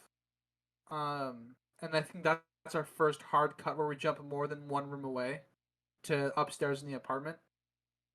And I think it does a lot visually and just to keep us moving, grounded. It adds to the tension and it's just flowing from one thing to the next. I'm in It's agreement. it's a good like flashback like use, because I think a lot of the times we just do like a whatever. I like how they do it because it kind of feels more like how you remember things versus like how it's usually portrayed in like a film or something. Like it's not usually just like one moment. It's kind of like a bunch of like little snapshot moments and stuff. Oh, it's usually portrayed like um, life flashing before your eyes before dying. Yeah, That's usually portrayed the way they did here when characters are dying, but in here it's obviously not used in that way. yeah. For me, the use of it here is the strongest point of a foreshadow, of touching points of the past that we can see of Evelyn's life and how they get altered later throughout the film. Yeah. Yeah. It's a good It's good. visual representation. Mm-hmm. Instead of just saying, this is the timeline where we broke up or whatever. We actually get to see the snippet. All of this first universe takes place in an office building. Most of it, anyway, for most of the movie. Let's see. We have another quick use of a thoughtful echo, which is Joy explaining to her girlfriend how her mom says "I love you," which is she criticizes their health, more or less, and it's used immediately after Joy feels hurt because her mom prevented her from coming out to her grandfather, essentially, and she calls her fat, and we know what that means because we were told what it means, but obviously it still hurts her because it's not. It's a placeholder for what they both actually want Evelyn to say, which is that she obviously loves her. It's just rude. It's rude. It's rude, True. but You're right. You are correct, but it is excellent use of character work. So we actually know what it means, even if it is rude. Yeah, I like that kind of double meaning, or or hidden meaning, I guess, not necessarily double meaning of, and we kind of get shown that earlier, and then it all comes full circle. Circle, I like it. It's I just did a little funny thing. Kind of, and then when we get to like the IRS building, we get introduced to properly Deirdre, played by Jamie Lee Curtis, in a very surprising role. Yeah, she's friends with Michelle Yeoh, right? She's friends with Michelle Yeoh, right? Probably. I think so. Yeah. If not before, now she is. Yeah, I think they were good friends before the film. Not that their relationship was allowed to flourish much on screen here, but much like Octavia Spencer and Melissa McCarthy in Thunder Force. Yes, exactly. You can see it on screen. The chemistry is undeniable. Well, at least their chemistry in this film does at least come through more than the Thunder Force one does. In the brief moments that we do get of it. I like how her character points out how she could pretty much trace Evelyn's life just through her receipts and pretty much know everything about her. It's kind of like the whole branching multiverse stuff. Just see where everything goes. Yep. Cool. Subtle foreshadowing. Yeah, I left in my notes mostly for myself that I thought her trophies looked like butt plugs, which is now set Yes. up for later. Yes, I didn't expect it to be set up for later, but I thought it was funny that I wrote it down. I'm like, yeah, those look like butt plugs, and I wrote it down. Didn't I was like, expect anything to come of it. It was a private joke for me. I But wonder if why? Why would yeah, I that be the wonder. auditor trophies? I know that's what I was It's like. like, I wonder if that's you're an actually what the auditor. audit. You're a Yeah, pain in the butt. There's your maybe. trophy. And you know that legitimately that could be it could be that sort of self-aware kind of humor. I mean, as she says later in the film, she's a part of the coldest bitches that make the universe work or whatever, that makes everything work in society. Something to that. I'm butchering her quote, but she said something to that effect. It literally legitimately might be that. For our audience, you can buy one of those as a candle online for about $60. I obviously I'm not an auditor, and I'm also not the greatest auditor out there, so I don't get butt plug trophies. So uh, uh, well, I looked at it's not actually a real thing, so unfortunately, but I wish it yeah, was. That would well, be it's amazing. hey, it's a thing in this universe. That's all you have to Yeah, say. that's all that It's not. Wow, I'm amazed by that joke that Sinister just plugged something. That's crazy. I just, But I did. Bum. Uh, we get an interesting concept of burner universes. Hmm. It's a little dark, but it makes sense for the dire situation they're facing here, where they set up a communication universe, and whoever dies there, I guess. Hmm. Is it like supposed to be like that? People are just like dying a there, lot in those universes, so it wouldn't be there, super odd? Or I there never might know how be they said. Universe seemed pretty normal. there might be more to that. Like they specifically chose the universe because their personal lives are really really downtrodden, which is Mm. why society won't quote unquote lose out if their burner selves get wiped out. But genuinely, we have no idea because it's just a throwaway line, which is cool. I like it, but it can seem a bit on the amoral side. Well, yeah, they hijack people in another universe and they get killed. Yep, that's the point of it. Yeah. It's But yeah, I mean, it's a like they search for universes where they get acquire skills. Presumably, they search for universes where such a thing would have less of an overall effect. What So did they call it in Doctor Strange? Like dreamwalking? Is yeah, that what they dream called it? walking. Yeah, yeah, we all dream that's of our this movie. multiverse ourselves. Hmm. Which they don't touch on in this. There's no dreaming. No, yeah, weirdly. Thankfully, Thank God. they come up with a mechanic that's way better. Yes. But it's not based on magic, it's based on science. Oh, I might as well bring it up. So, in the infinite possibilities of a multiverse, there's never really truly a first in anything, right? Yes. So, it's the Alpha universe said they're the first to traverse the multiverse. What a sentence! And is that even possible? I don't think it is in an infinite universe, With their knowledge, it because could somebody be. else would have done it first, and then someone would have done it first. Also true, I suppose. Well, there would But that have would have to be. also mean there would have been other Okay. joys running around Okay. with infinite possibilities as well. Now I have to ask, where did that rule come from about how there never being a first in a multiverse? Well, Well, infinite. infinite. Yeah, So there were never. That in an there would infinite. never be a first, because that would be a start, and there's no start in infinite.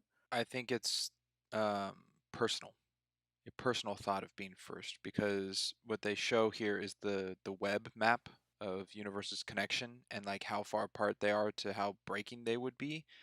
And I think past the point of a rock verse could be a second section just so far beyond their radar of another multiversal travel Yeah. beings.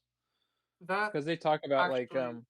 oh no, you can go. So I was gonna say that actually works for me in terms of an explanation because I obviously have to think about this in more realistic terms in order to justify it. And my equivalent to what you just said, Springs, is that how we map our universe. The universe is ever expanding, but we can only map so far because it takes such and such years for light to reach us. That there could be a similar multiversal rule that applies to said alphaverse, where they have a limit upon their reach as to how far they can go.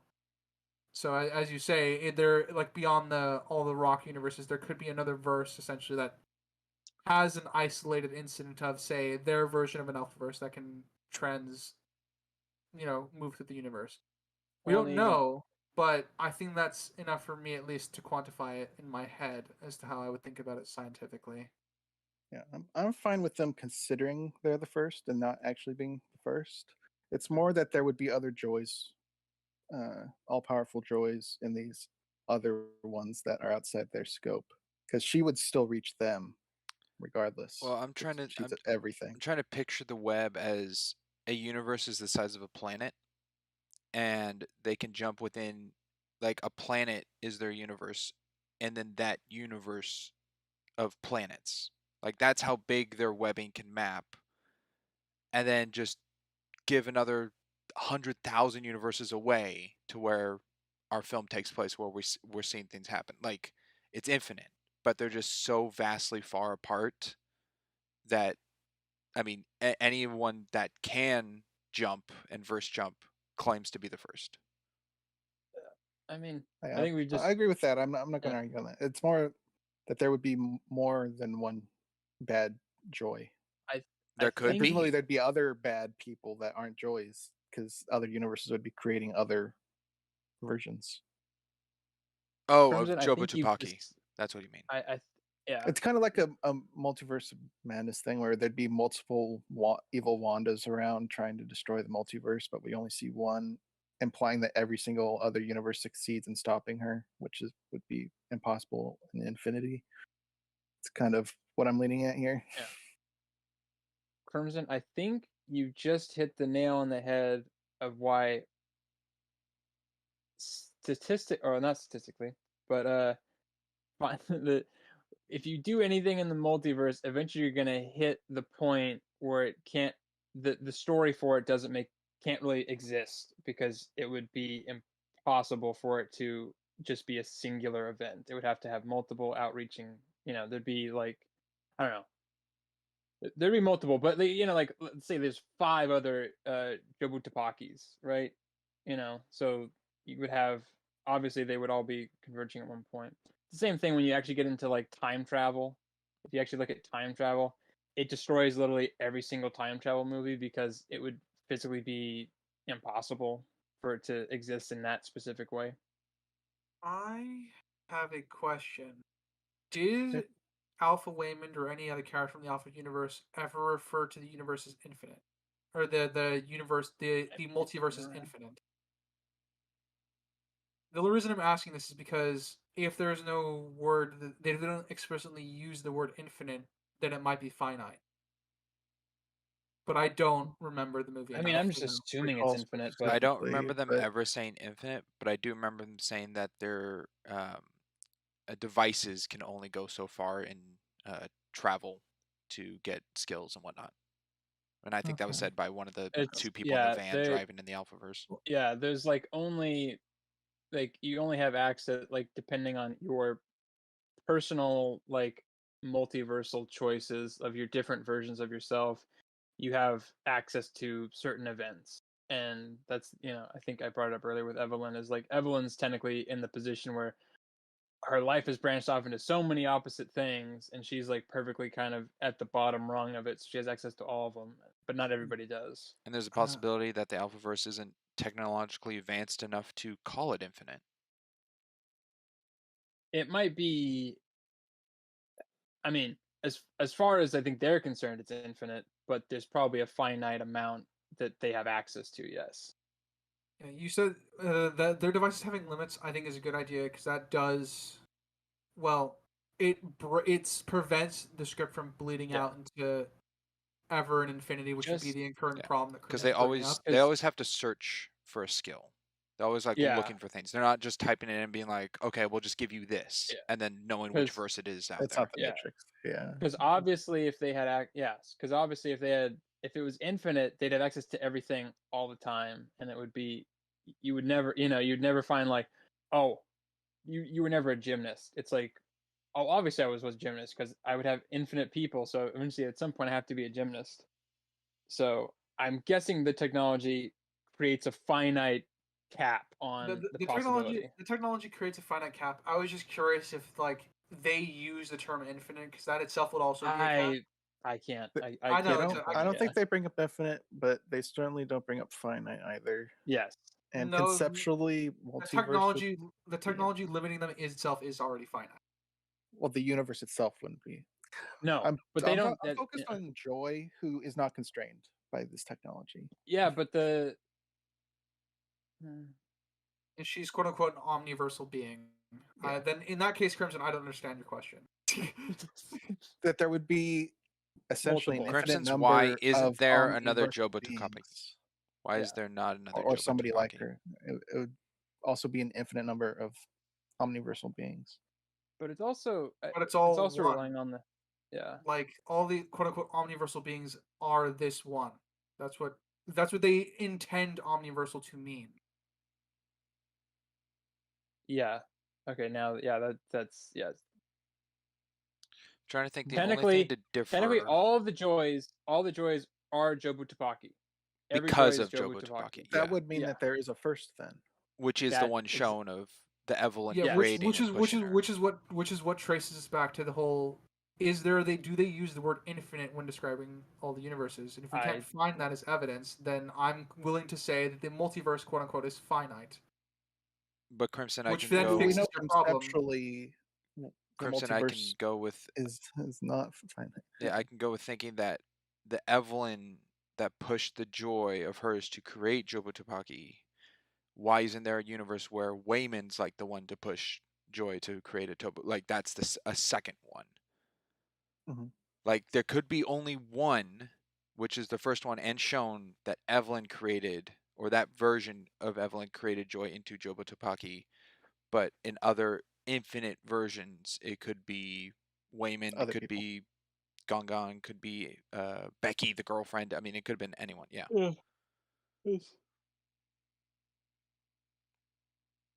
Again, conceptually, you're correct. It would be infinite. There would be multiple. However, that makes a pretty shitty movie. But you're correct. Like I said, I still don't understand. Well, okay, I know the point you're making. I Yes. don't understand the relevance of it. They've explicitly told us that Joy is an omniversal being. Their intention with that is that this Joy is now Jobu Tupaki is every version of Jobu Tupaki, and therefore all joys. Therefore, it If- covers the infinite If we multiverse that you go claim. with that, then what Sprink said would still be relevant, where there'd be other omniversal beings that aren't Joy. All I can No, Doesn't that- Joe- doesn't no. that counteract All that would happen is that they are just absorbed into this omniversal being. yeah, they would all be that one central hive They're mind. all the one conceptual Jobu Tupaki still at the end of it.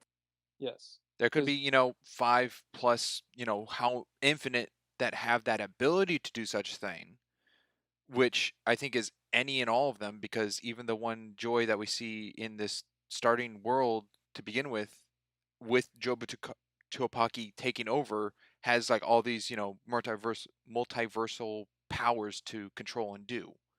So I think any version and all versions can do that no matter what world. Maybe I'm not understanding what Joy's powers are then. Crimson, would your thing with Are you saying Jobo? she's every Joy or every person ever? No, She not every explicitly person. says she's every version of Yeah, Joy. every version every of Joy. version So, of Joy. Yeah. Crimson, I'm what in would agreement with that. Okay. break the only instance, which being infinite possibility, the only instances of Jobu Tupaki was created at the exact same pinpoint of another Jobu Tupaki? Because the one whoever a nanosecond first would have been in control to take over all the other joys. It's just weird to have a first I think infinite. yeah, But if we'll I go with think that Jobu route, I still Tupaki. think there'd be other omniversal beings that aren't Joy. But I think though Jobu Tupaki is kind of like outside the universe. That's the only that's how the the transitioning between selves goes. So by being outside of it, there can't be another one, essentially, right? So or the inverse, omni universal. So every I single mean, Evelyn version that's turns even. into one. because Jobu Yeah, Tupaki turns her into one. yeah. I think you can also see it as Jobu Tupaki stops anyone else from turning into one without choice. No, that's what the Alpha universe is doing. Well, I mean, well, Joy wants people that to is be true. like Jobu her. Tupaki never says, "I'm trying to kill you," even though she does kill her in the first instance with turning her into like the baby clothes. Yeah. Un- Weird. well, that one she was dead already or dying. Yeah, she was dying. Yeah. I think Well, Jobu Tupaki is the only one who can create a fellow or follow omniversal being. why do you think that? Because that's the story of the film showing of how Evelyn comes to be because of how Jobu Tupaki interacts with her to like continue the continue randomness and skill gain and not being like most people like Alpha Wayman says to just become this other being because Jobu Tupaki's main thing is she wanted her to see what she sees and hoping that it could change her path and change her perspective. Um, to choose Evelyn, I think was mostly because her Evelyn is the one that made her, and it would be probably the most teenage rebellion to show your parent that made what you think is yourself to see your point of view on things. Um, but if any other out there in the universe, if it's someone other than Joy, like if Evelyn in a universe was creating Waymond to be a Jobu Tupaki of sorts, I think the Jobu Tupaki of Joy would stop such a thing. So Well, the thing that turned Joy, which was them repeatedly having her jump and not recover, is repeatable. That can be done to anybody. The bagel just speeds it up by shoving infinite in her face.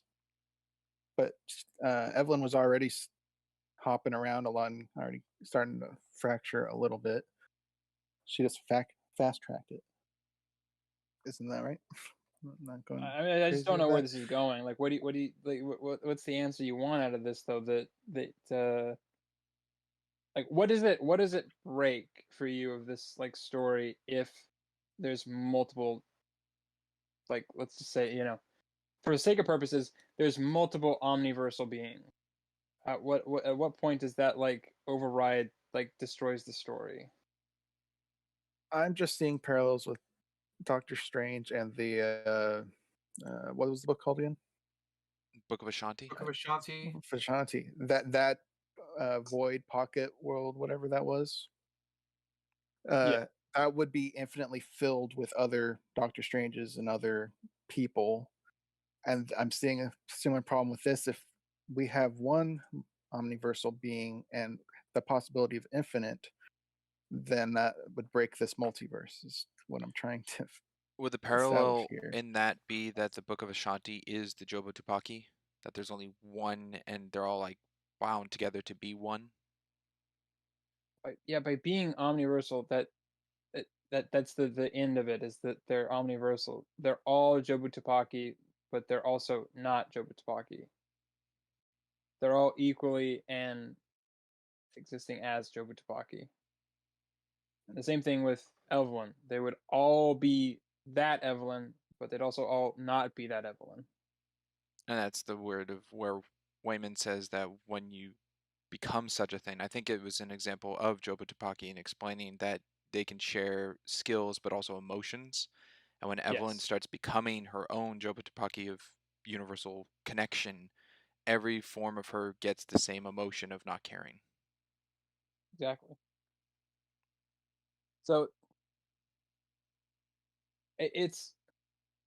I think the problem you're having with it, Crimson, and I understand the problem, is that uh, the part of it is like, if anytime you have the multiversal stuff, it gets very, very complicated because there's certain rules that have to be followed. But for the sake of a story, sometimes you can't follow those rules, or you can't, bend them, and then it becomes a thing of, well, why you do a multiversal story? But I think this one gets it as close as possible, and I think they give enough there where it's like it works, and it's not like breaking the rule set, but it's very hard to have, it's like I can't say you're wrong because you're right, but I think there's enough here where it's not a huge deal breaker. We spent too much time on this already. Yeah, So, Welcome to anything the else to say? podcast. Did that help or break anything for I you, Crimson, in that I discussion? don't think it helped. I don't think it helped at all.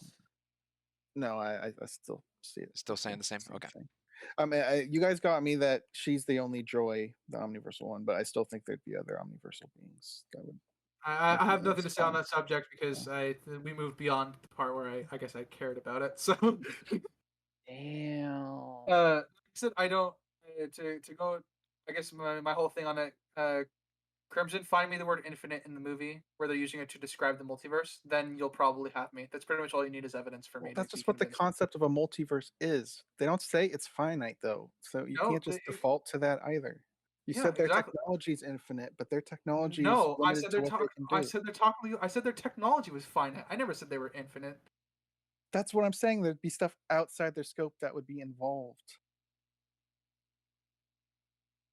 I agree. There's things on their radar that they can't see because of their Yeah, because they technological. didn't even know Yeah, about the hot dog that's universe. what I agreed to. I'm now confused why you're angry at me or confused with me.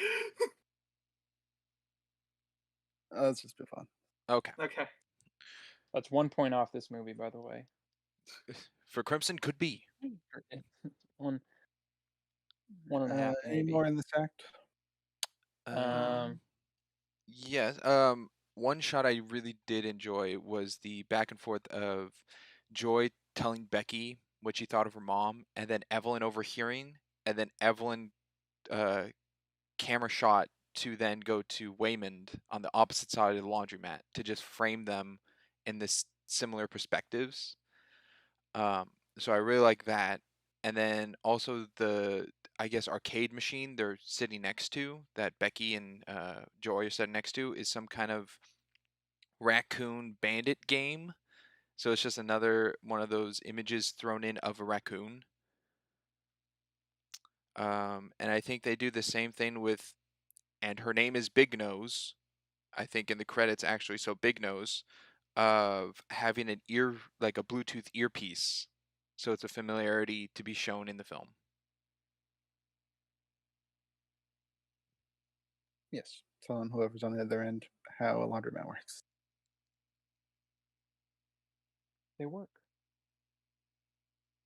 I also Sinister like. Rider. Oh, No, more. I was also gonna say I like when Waymond asks Evelyn, "What are you thinking about?" and then the title pops up of everything Yeah, solid. to somewhat go into. This is the style of the film of like this parts that they do, but also as an answering question of everything's on Evelyn's mind. Too much. Detail that the umbrella has donuts on it, so just more circles. I really I like that umbrella.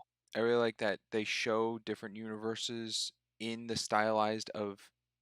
uh, stylized artistic form of different film formats. So like the one flashing before our eyes is what was it, pillar boxed, where the lines are on the side, the pillar box 4x3 of kind of like home recording video. Really like that. I was curious why Waymond had two launch pads for Evelyn, and I just summed it up that that was the only way they could fully do a brain scan, is to have two, one on each side of her ear, because everyone else only needs one launch pad to activate. Yeah. It might have also been like the lack of training or something to give an extra. That could be possible. Mhm. Extra stability or something. Yeah. Mm-hmm. Something I like visually that is shown, it's a show not tell, is Waymond keeps things organized in a folder of where things are placed, while as Evelyn has everything sprawled all out everywhere, which shows a connection, I think, between the two characters of a reason towards divorce, of their differences. And that if Evelyn like brought Waymond in to help organize, it would strengthen their relationship or marriage. I believe it's purposeful that Alpha Waymond keeps that the universal evil out there is a form of joy, because I'm sure that would change Evelyn's perspective on helping. Yeah, I thought it was going to be another version of Evelyn until they Yeah, revealed it. I think it's better that it wasn't. Also, I agree. the voice, the after the first like break in universal travel for Evelyn to go between the two, both Deidre and Alpha Wayman both say this is like the most important thing to be happening. So it's a parallel of the two universes in a form to still connect the two, but on two different reasonings. And I believe that's what I got. Oh, no, actually, two more things I have. There was a point of view shot of Evelyn standing up and then being told to sit down. Kind of stand out because I believe this is the only point in the film that has a point of view shot out of the eyes of Evelyn, at So, least in a movement scene with a camera. And Yeah, I then think so. Yeah. also the costume wardrobe that they have for the scene. That Evelyn's in red, Wayman's in green, Deidre's in yellow or yellowish orange, and then Gungan's in a off-white. Neat. um, I'm gonna have to. Ryder, I'm, you got anything? Oh, oh, you no, gotta go. no. We can finish up Ryder's thing. Right. Yeah. Only thing I really have is just more on the small subtleties of Wayman's character as they go up about to go in the elevator. Like he's looking at an older couple longing, like he wishes he had that. Mm. And then in the elevator, he switches over and they use the divorce papers as notes, or Alpha Waymond uses the divorce papers as notes for Evelyn's instruction. That's pretty much it. I don't think I have much to say in the way of the tax scene other than it's very tense. It is very tense.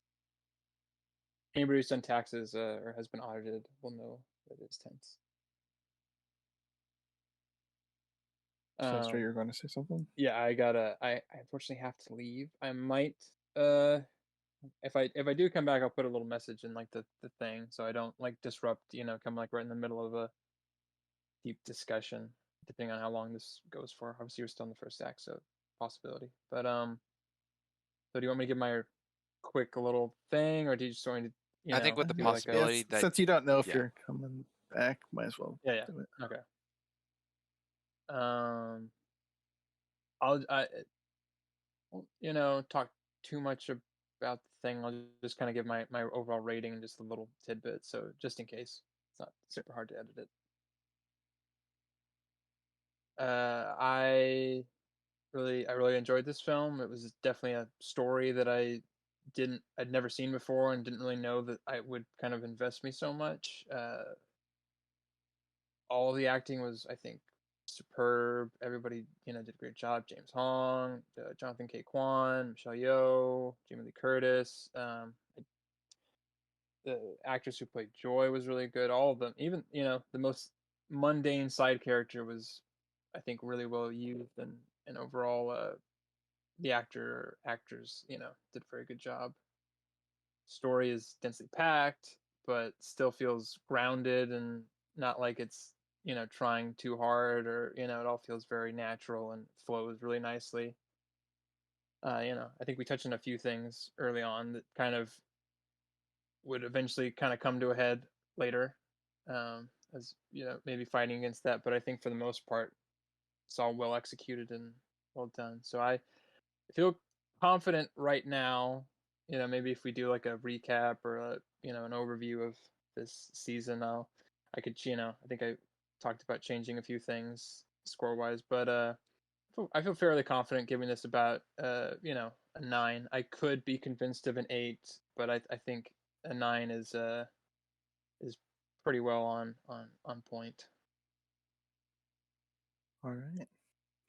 Buddy, we'll see. Catch you next time, lady. Yeah, Maybe. lady baby. All right. I didn't even start drinking today. I could say. Good. All right. Well, I might be back. I'll put a message in there in case I do, and I won't disrupt anything. So I guess enjoy. You got it. Chat later, We will. Sinister. Goodbye. All right. Well, I don't think I had anything. We'll jump to Act Two, which is when Waymond talks about the divorce papers, and ends when Joju's backstory is revealed by Alpha Waymond. Starting with Sprinks. Oh boy. I think Ryder would have a little more on this, but it is a well done back and forth conversation of Waymond and Evelyn discussing the papers that Evelyn thinks it is discussing about the writing on the back of the universal travel and everything written down, and Waymond believes that it's all about the divorce. And it's a little shaky with Waymond's I guess composure in following along with Evelyn of being a little more high strung, but I think it's fitting to his character that the confusion of her emotions would give his reactions as such. Yes, I tend to agree. Most of the conversation I think was let's see.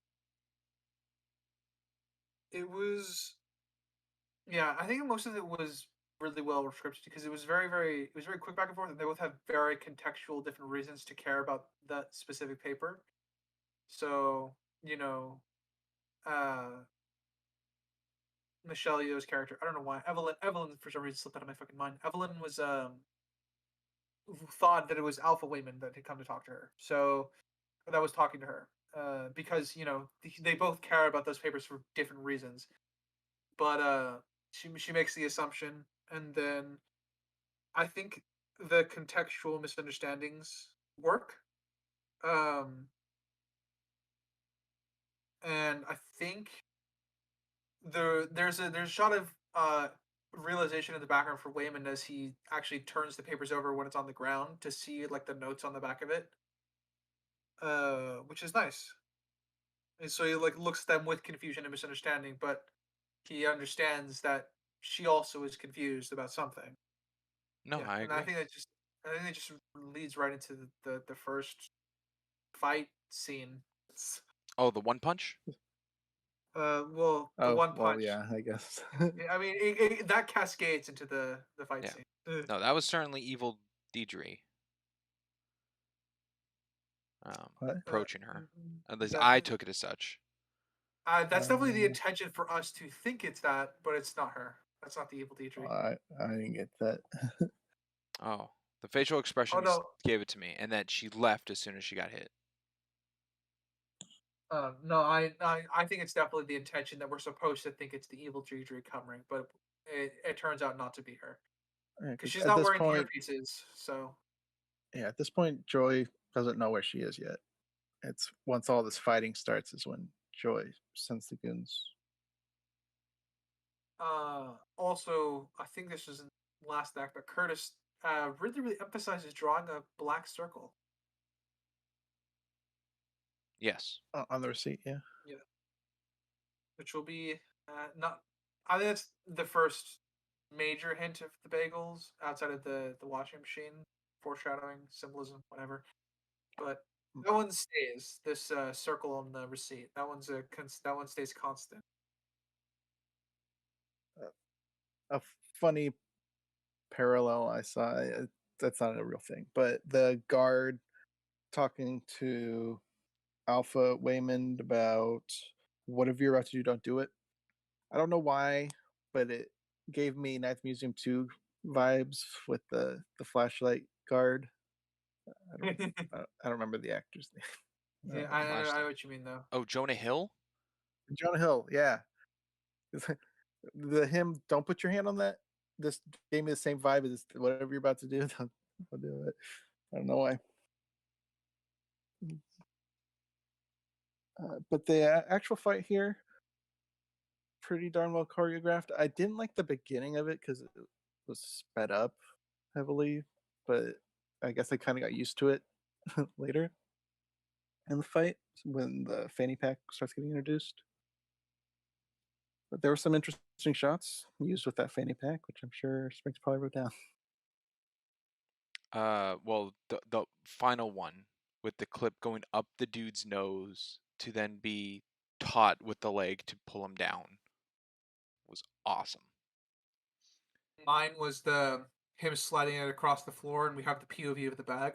Yeah, Oh, the camera tracking. on the bag track, yeah. Yeah. Yeah. I mean, Yeah. the choreograph, yeah, but the camera shots, I agree, yeah. The perspective changes, or sorry, not perspective, but like it changes to like a widescreen. So like the black edges of the screen shrink in before the fight starts. It becomes letterboxed with the upward pan when he changes, which I thought was very cool. Yes.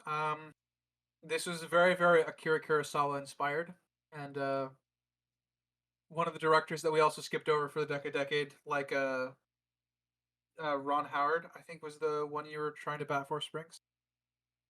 Sounds like me. Yeah. So one of the things we ended up tossing aside for the decade things was directors, and I was one that was batting for Akira Kurosawa. But we got a little bit of him in this movie, surprisingly, in terms of his directing style. So the whole samurai standoff kind of like that moment of silence before the fight starts is very much his style of directing and storytelling, and we got a bit of that here. I think the most awkward moment earlier in the fight was at the start of the fight for me. I don't remember exactly what happened, but I think otherwise the fight was, I really liked it, and I think it works also really well when what is it called? It works really well when um the break in the fight was well timed in order for him to put rocks into the bag so he can hit them harder. I kind of like that small break as as the others were recovering. Yeah. Poor guys just doing their jobs, getting brutalized. Yep, wrong day, I guess. And I guess only one guard had a gun. Or drew I his think gun. yeah, there were Yeah. yeah. The girl Kind of. reached for her gun, and she got hit immediately because he prioritized them when they started reaching for their guns. More just pointing it out during the rock break. They could have all drawn their guns on him, other than the one that had it removed in the beginning. Yeah, so that's to say, I think only two of them had their guns. And then we only see the one that was drawn, obviously. I am slightly curious how he knew those rocks were there. People on the other side, Alphaverse. I don't know. That aquarium's there in the they had to pass I that mean, way. they're looking at everything, right? Well, they passed that way, but it was not Alpha Waymond. It wasn't until he lowered his hand to cry because of the divorce papers, which I think is a funny use of humor of the classic, hand change face that people do with children that he does to transition into his Alpha version. But they were at the elevators at that point, so. I mean, subjectively looks cool, objectively unsure. Well, the Alphaverse seems to always know where objects are to order people to do stuff with them, like the butt plug trophies. Those were instructed to be used. Was it the actual butt plug trophy, or is it shove something up your butt? I guess it could have just. Were they both trophies, or they were both trophies, right? I mean, true, but we never saw what the top of the big one was. So one of them for sure was the butt plug trophy. The other one is I'm not sure. I know all the other things have been pretty specific, so I would imagine they were specific on that as well. I'll say could be. Whenever shown, so could be. I mean, it doesn't really fit in, but I'll bring in more larger. Oh, I was just going to quickly say, while Evelyn's peeking over the corner of Alpha Waymond going ham on people, you can see Gongon wheeling himself away in the background. We do see that as well, which is a nice detail. Uh, it, I was like, I wasn't sure what they were gonna do with him at first, but I'm happy they at least tell you that he's safe. So like they took care of him, even if it was a one-line throwaway thing, because kind of abandoning him would have been a markdown film. Well, I'm kind of in the camp where it's not that. Like when Alpha Wayman says, "Oh, he's fine," and then it cuts to him eating pudding. I don't think Alpha Wayman had anything to do with that because we see Gongon just wheeling himself away. No, no. He says that they're monitoring him. They know he's safe. Oh, okay. He says that specifically. So Monitoring. Okay. Sorry. In my take, I saw it as like he told Evelyn, "Don't worry, I took care of it." Like he wheeled him into the kitchen and it's like, "Eat the food," and left. Yeah, he specifically said that he was being monitored. Okay. Got that. What was it? Oh, the larger reaching thing. It's an interesting take on a multiverse where it's all on one timeline. Usually you can time travel in multiverse stuff, but in this, it's all constrained to one timeline. Every universe they hop to is at the same time. I think that's which helpful. which I think helps it definitely a is fucking helpful. lot. So It that's something I doesn't haven't break seen as in a much. multiverse thing. Yeah, it doesn't break as much. Uh, they, I guess that could be a loophole for it. Okay, they said that you need your other you in another universe to hop into, correct? Because Yeah. he said it was operating procedures to get rid of all the joys in each universe One associated with less. this to hop to. Yeah. So are they implying that those rocks were them? Yes. Yeah, that's exactly what they're implying. I There was no agree. sentient A little weird. beings.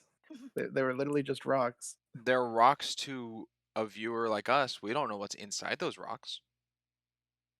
Well, Joy, or what's her back guy name? Jojo or something? Jobo Jojo? Tupaki. No, not Jobo. Mojo Jojo. I'd say Jojo. You said Jojo. Well, yeah, that's sure. Anyways, she said that this was a world without any life, so that would be within a rock as well, because life is life. So these are just rocks. So I think that they kind of broke their own rules with. Oh, and the That's pinatas funny. wasn't breaking? Yeah. Or the drawing verse? The drawing verse is possible. Well, the pinatas are technically a version of them, but they're not sentient. But they're being hit by an actual child. So it's not everyone in Well, that universe is a pinata. Yeah. Yeah, I guess that wouldn't count either. So yeah, I think they broke that rule because they established that one that they need a version of themselves to hop into. Well, if someone like made a ventriloquist dummy to look like Joy, could she put herself into that? Well, if we're going with the pinata rule, then I would say yes. But if we're going with pinata doesn't count, then no. Because they Then didn't specify 50-50 they had to split. be a sentient version. They didn't specify that. They just said a version of them, right? Yeah. So I guess the pinata could work, but the rocks don't, because those are not versions of them. Those are just rocks. I think they could be versions of them. I think it's convenient that the versions of them are right next to each other in the whole universe of that world. Right, I find that as a convenience, but Sorry, hold on. I got a baby at my door. oh, fair enough. I find I'm it not willing to just assume that the rocks aren't rocks. I mean That's that what could they be are. it. They are portrayed as rocks and, They're thought of stated they're as not rocks living. through Evelyn, but they could be more. I mean, even Jobo Tupaki is just like, hey, just be a rock in this universe. Don't be anything more. Like, don't break what it possibly could be because they do communicate. So they are more than rocks, but they are to pretend to be like a standard rock. Mm. What I think is a little weird is No, that because they're she the flat only out says two. they're rocks. Shouldn't say it's a weird world where rocks can talk. No, She just says these are rocks. and they're not. This is a world where there's no Yeah, life. they're technically not talking. They're communicating some way, some form. but it's not like the We rocks are don't like understand how, speaking. but they're Yeah, Well, they're everywhere at the same time. They can be talking in a different universe, but we're seeing them through the rocks. I mean, that's that's certainly a possibility. that is a possibility. I think it would have helped if the rocks was like that cracked universal, 50-50 look to show that, but they didn't go with that approach. Baby gone? No. yeah, baby's Okay. gone. Sorry. All right. Do you need a recap on the conversation? Or, I'm gonna need a little bit of one. Yeah, if you want me to have a take on it. okay. Bring up the point that they broke the rule of jumping into something that isn't themselves, being the rocks, Uh, because they flat out said it yeah. was a rule that you had to be a version of yourself to jump into. That was the alpha versus limitations. Yes, not omniversal ones. That was the Alpha versus Gongon explanation, right? Okay. So He said they So procedurally kill Alphaverse. Joyce in every universe, so she can't jump there, which Yeah. kind of says that she can't go there without that joy. Yeah, that'd be a rule break then. If that's the rule, they at least as far as the Alphaverse understands it, without breaking other things, that is probably that's a rule break. I think in their cone of vision, it is what they have seen to be possible. I mean, Well, okay, so he's seen thousands of Evelyns, the Alpha. What's his I face? Wait, Alpha I cannot Alpha remember his name Wayman all did the say there had been thousands of Evelyns. He is that conversion. he's seen. Yes. And then they got the other agents as well, seeing presumably thousands of other universes as well. Yeah. So it does kind of add up to all those universes killing Joys that if Joe. So you took it literally. I can't do it. I took What it do you- as an exaggeration Why would you take it because as it's an in the heat of the exaggeration when he moment was being to just. literal? I wouldn't. I mean, he didn't say, oh man, I've seen 1,964 Evelyn. Like, there's no specific number. He just said thousands, which just to me could have been exaggeration. It could have been 842, and he just says thousands. I mean, that's how I took it because of the number Why usage. would you assume that? Because the heat of the moment to get Evelyn to He go said and to. thousands, not hundreds. Well, it could have been thousands. It could have been 3,000. Springs assumes that it's not literal in the same way that you took the multiverse to be infinite. Because we know conceptually what think that is. Here if we actually Alpha, get him saying I a see it thousand. if Alpha Wayman was a stone-faced, serious tone and gave a specific number, then I would believe that that's exactly what he's saying. The fact that he's like hands on Evelyn's shoulders trying to calm her down to understand is a use of exaggeration in his words of saying 1,000 or thousands. So I don't know if there's a specific number. It's been a lot. I'll agree with you that it's more than 10, of course, but I mean, it's been a lot of Evelyns. But I think it's only in their cone of what they can travel to and not, the finite that they have access to with their technology and not the possibility of more outside their reach. So when it comes to something like a rock, I don't think they've experienced finding a joy as a rock to be able to kill. Every joy they've gone universal traveling to find because they didn't know about the hot dog fingers. Every joy version they found is a likeness of joy to be able to defeat. Something else? Oh, okay. Oh, well, you and I are just going to go in circles. Oh, okay. You're I taking things that are literal and well, not literal. that's true. So I think Jobu Tupaki is quite dramatic and theatrical with just her approach. She's just having fun. Then again, she's a teen, but omniversal teen. So the She's whole whimsical the about it. whole scene of her clicking like channels to get to a universe, I think is just over the top and very fun and cool way of using her omniversal travel. I do like the head tilt when she's first traveling through universe. that was a cool visual. Yes, I quite enjoyed the visual as well. I also want to note that in her first appearance in I guess the first verse, there are half circles in frame, not full circles, which is interesting to think about when it relates to joy. Man, I'm excited for the end here to hear your whole circle thing. It's not. I don't think it's as grand as I'm probably making it out to be, but there's a nice little. Me and like at least 4 people in the audience are looking forward to it. Okay, cool. I'm a thumbs up then.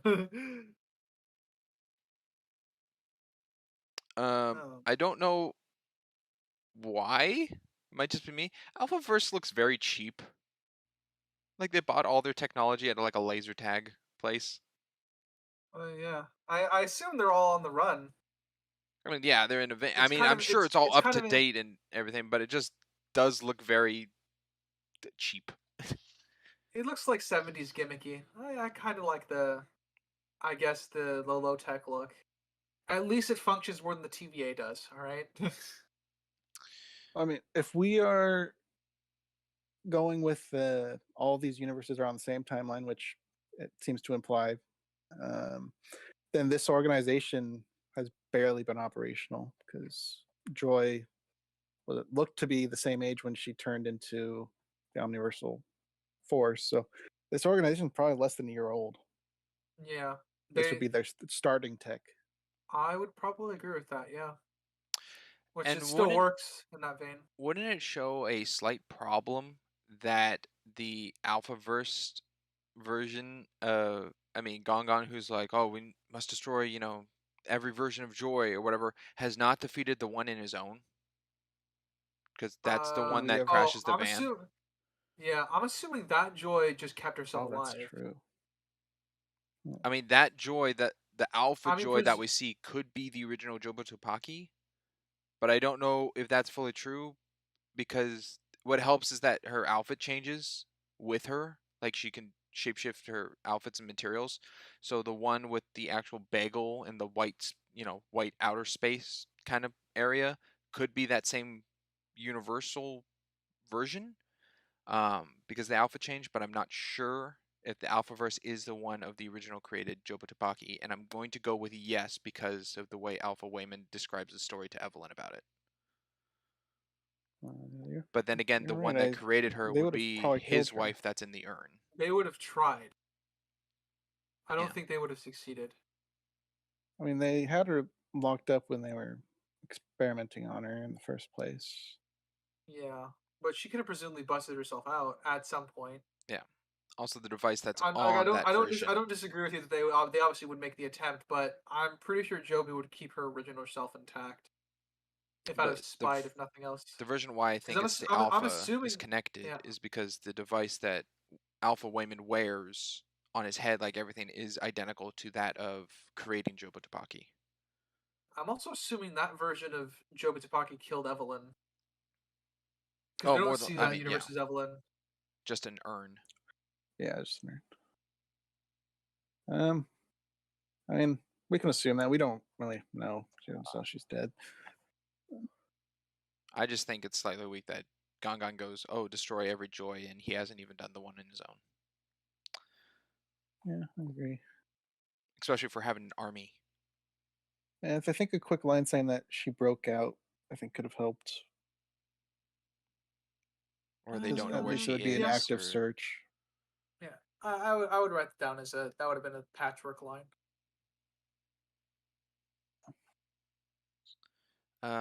I was thinking because of the line you said earlier, Crimson, of the thousands of Evelyns, if there's any of them who were in training who jumped to the Evelyn we watch and see.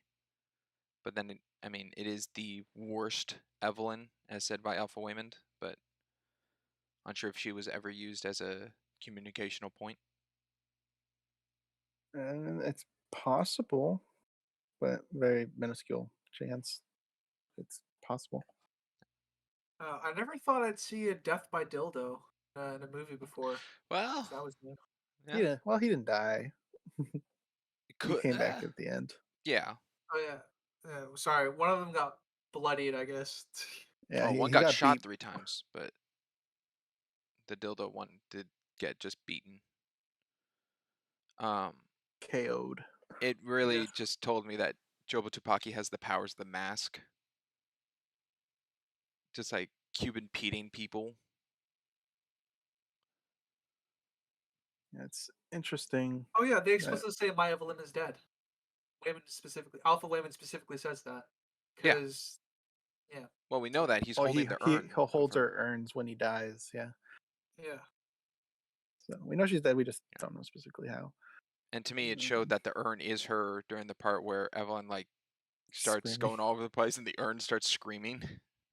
the "I love you" being the random thing she needed for karate. It's interesting. Oh, Well, it was either I that mean, breaking it's her arm fine. or It's falling random. asleep. Like she had. I'm just curious because they infer that these random acts connect to the universe that they're going towards, right? Yeah. So I wonder in that universe where she's a kung fu master, when she would have, how that would be relevant to that one. Oh, I don't think they are relevant. I think Alpha Women says like the more random and they don't make sense, the The better. more random they are is how you get out of your local cluster, is what he explicitly says. Yeah. What I think is weird is that I believe this is the only form of random act that's verbal and doesn't have to do with anything physical. Yeah, let me see. In her celebrity universe, we get a bunch of flashes of her success. Those are actual red carpet photos of her. From You Crazy can Rich see Asians? Crazy Rich Asians. Yeah. Yep, that is true. I also figured that out by watching it. It was just real footage of them.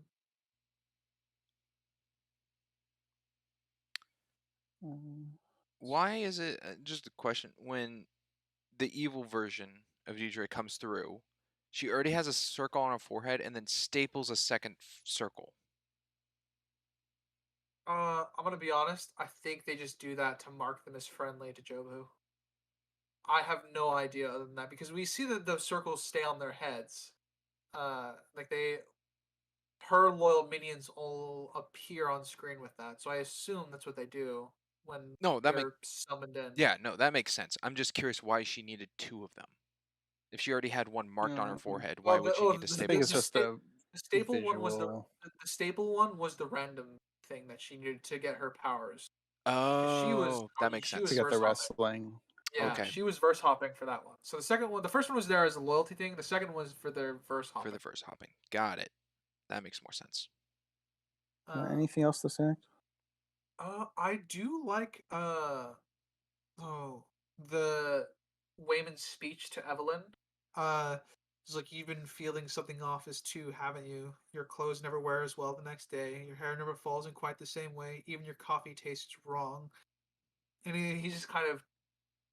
It's very weird to think this was done in the. I mean, it makes sense. Like this is a monologue that was come up during COVID times because that's when this was produced and made. Because there's a lot of allegory to draw out of that line if you want out of that particular monologue if you wanted to.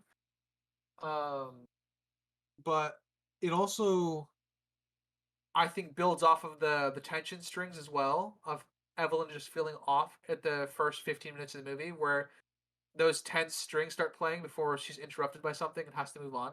Like she's has those moments of where she just pauses and tunes things out and is weirded out by something before life catches up to her and interrupts whatever she's thinking about. So it's a nice payoff in a way to use those moments to describe them in this monologue. Just how things feel off. Brinks, do you have anything? It was really cool seeing the Bane backbreaker. That was in there. Oh yeah, I called it. Curtis breaks the bat. That's what I wrote down on my notes. In this universe, Curtis breaks the bat. I wrote down I know Kung Fu because she learns Kung Fu, and it's always Kung Fu. Funny enough, I mean, there's so many other forms of martial arts or self-defense, but Kung Fu's the classic. And I believe that's possibility because I think a fact I read was that the original casting, they went with Michelle for Evelyn, but I think originally it was going to be a role for Jackie Chan. Who was Yes, unable to. they do explicitly say that her role was supposed to be for Jackie Chan. I really like that the choreographed part of Kung Fu on the stairs was in time to the music, the classical piece chosen. I didn't write down the piece, but her step in the carpet and then the flow of her hands. I thought it was very inconsiderate of Evelyn to say to Wayman, like, I want to show him how my life is better without him. Yeah. Well, I wasn't a big fan of that part. No. I Uh, I agree. I I mean, that was a little too much. It kind of plays into what she said to Joy earlier, like being fat, but it seemed way too self, especially being with Wayman this entire time of accepting both the well, alpha and current. I mean, she was just handed divorce papers. She's got a lot going through her head. You'd feel pretty fucking spiteful if that was dropped on you. That is not what she portrayed. She It, just had like love for the other universe. That I didn't sense any spite from the previous divorce reveal. Especially how, that's compounded into spite. What do you mean? Like, yeah, yes, she wants to show how amazing her life was without him. Like, but that's those go together. yes, but Wayman's portrayal of the divorce papers isn't cruel. He's been gentle and kind and talks about wanting to go on a trip and like That trying to doesn't find ways matter to. if it's intrinsically from her point of view. This has been dropped as a bomb on her, and that's another thing she has to deal with. So I agree with you. You're right. That's not how it's portrayed from Wayman's perspective. Wayman doesn't want to hurt her, but regardless of that, she is hurt. Well, that's understandable. Yeah, she's hurt because of the divorce papers, but from how he presents himself, especially from time, like, I don't know if, I guess we'll go with because of the film portrayal that this is the first instance at the beginning of the film of him trying to have a talk about the papers. There could have been one earlier, but we were unsure of his attempts to show that it's all in one day and it was dropped on her and it has been gradual over the course of a week or a month, if that. Which I think would play into more what you're saying with Ryder with her emotion in the sense, and especially going through a life changing, feeling and experience that's unbelievable to be. But I'm with. I mean, I don't fully know Crimson's thoughts on this, but I'm more on the side that I think it's a bit more out of character to be that cold to her husband. Either form of Um, him, like even coming out if she didn't know if it was alpha or not.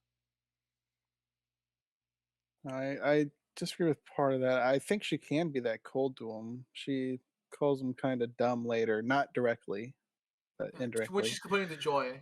Yeah. Yeah, so I think she can. I just don't think it was her intention here. I think she was just overcome with the happy feelings of the other life. I don't think she was even thinking about the divorce. She was so enveloped in Well, what her life could have been. I think that's all that was. I That's mean, all I got out of her portrayal. in the line that you say, she explicitly wants to show him how good her life was without him, right? Yeah. That just for me, it's everything. Like everything is led, like everything from the start of this film has led to kind of her this conclusion in the moment because it does all take place within a day. We are told that explicitly up until the very end when they come in for the tax write-offs a week later or whatever. We know that they were auditing that day at the very beginning of the film. That's what they talk about. Yeah. So I'm I read it as both. But hey, I guess that's just I guess you reading the actress differently, I suppose. It would make sense that such a thing she'd want to share with someone, and that the closest person would be her husband, and it's because of him that it didn't occur. But I think the tone and portrayal of the line and how she gives it is not fitting. It's I Well, think if it I was guess more paused, of like shock, I think it plays out better when they're in the room and she's like still slightly going back to the paparazzi like camera flashes. I think that's all well, but this initial cutback, I don't, to me, didn't wasn't the best. if that popular universe was all the same fame and everything, and she was with Waymond, and she came back like, what do you think her reaction or sentiment would be towards him, writer? With the way Would when she be like, I would love to show you what a good world with us would be, or something? What do you think she'd say? it could be something to that effect. I mean, like she would want to. In this case, I see her wanting to show off both, being enchanted, but also spitefully, because she can do two birds with one stone. That's what this world is giving us. But in that instance of if she and Wayman ended up together, which they do at the very end, but not in the moment as we see it. I can see her wanting to show him just out of care for him, maybe. Well, okay. I guess it depends on like how much are we changing about the current verse as well. Because I'd say if the same scenario. Just so the she's world been she jumped into, they were still she together and successful. so she was handed divorce papers already Yeah. in this verse. Yeah. Um, I still think she'd be excited and be like, I want you to see this world. I think her reaction would still be the same. It would just be framed that it would be towards a better world instead of just a world without you. I think it would just be the same thing. okay. Yeah. All right. I'll accept that. Okay. Uh, what else is this? I think I'm pretty good on this act. Guys, got anything else? I think I'm good with the act. I guess it by what you wrote as the end of the act of the backstory of Jobo Tapaki of how she came to be, the fact that they're eating everything bagels to refuel. Yeah, that's true. Bagels. All the cream cheese in New Year's got all the cattle in New Year's died, which is just funny to me. Which Just is little differences. quote I wrote down. Enough of all your clay pots, cream cheese, no cows. Explain it all to me now. Well, that's all I have on Act 2. I will say the lighting is great. I don't understand why the building lost power, but it's still neat. It gives us good lighting. Because Jobo Tapaki has the ability to manipulate electrical fields. I mean, I true. We still do that in the hallway. All right, Act 3. Lucky Waymond, which is the celebrity world where she sees him at the top of the stairs in his tux, to the end of the office fight, the one with the riot shield. Oh, the riot shield. Okay, got it. I'm going through my notes. Give me a minute. I didn't know if that the end of the office fight meant like the butt plug dudes. No, just the riot shield. Got it. The Captain America shield. Yes. Sprinks, I'm sure you got something. I need time to read as Yes. well. I like the oh boy, was it like a 90s film technique or editing technique? But the as you say, Lucky Waymond, the stylized slow motion effect of blurring all the extras but keeping Waymond and Evelyn in focus. And I think that's something they did in 90s films a lot in rom-coms. So I just like that use that it's only in this universe to distinguish the universes from one another. Yeah, I suppose I think that was just a more 90s thing in general, Okay. not just sitcoms. But I agree. But I know it's ideal to the universe because they showed slow motion before in the film, and it's been classical slow motion, but this one's stylized. I don't know if it was this after the last one because I'm still catching up on my notes from the last deck. I got bogged down in talking. There's a moment where they sneak out and you say help, help, and they just run past the guards. Their pictures at that point are already out on the internet and the news broadcast reel. So I don't know if the guards they run past were just on the job before that image went out, or Well, the image went out Oh. publicly in case they left the building. I'm assuming. I don't know if images would yeah, have gone but to guards of the building. yeah, which is why I'm saying it's a little weird that they didn't get debriefed or get a message about it. But I'm At the very least, I it's a think they would minor have gotten a thing. description. Yeah, it's a Right. minor issue, but it's not horrible because the guards catch them anyway. Yeah. No, I don't think the 4 guards that got to Alpha Quan at the beginning were the only 4 guards in the entire IRS building. Yeah, it was probably said on the radio This is assuming. That's like got an Asian couple on the run, and Yeah. probably describing their outfits. That's quick relay information. Yeah. I would imagine that's how they would do it. Plus the photos, obviously, but the over the radio is instant. Oh, the roof in the experiment chamber for Jobitipaki is also arches, which are round. Oh, good to know. More round. Is like huge semicircles round or No, circular it's round? they're arches. So like when Jobitaki is being tortured, like it kind of, how best to describe this? It's like archway columns that get smaller and smaller and smaller, but they're stacked on each other as you go down the hallway Okay. behind her. If they were to be completed, would it be an oval or a circle? Uh, if they were to be completed, it would be an oval. Okay. But I obviously just went right to the half circles that make up the top of, like, arches. Mhm. So that one felt reaching to me when I wrote it down. So I'll admit that too.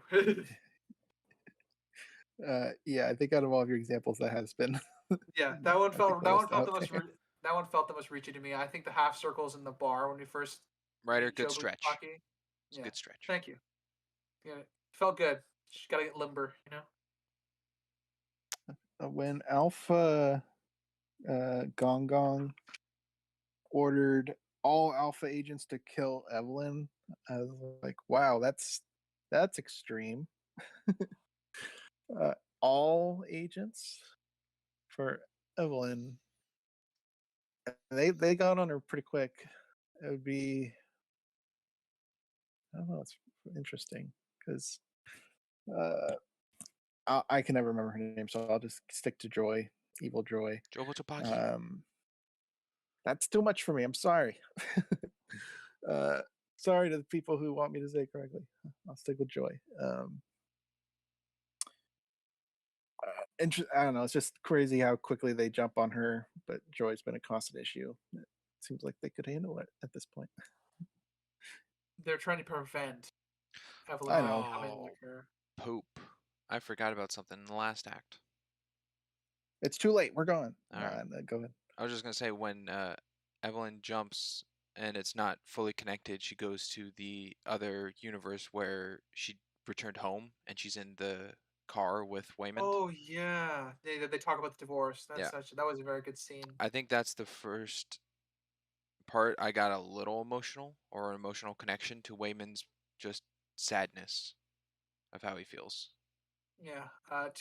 One, good on you writers for not making her succeed right off the bat, but also grounding your in character work.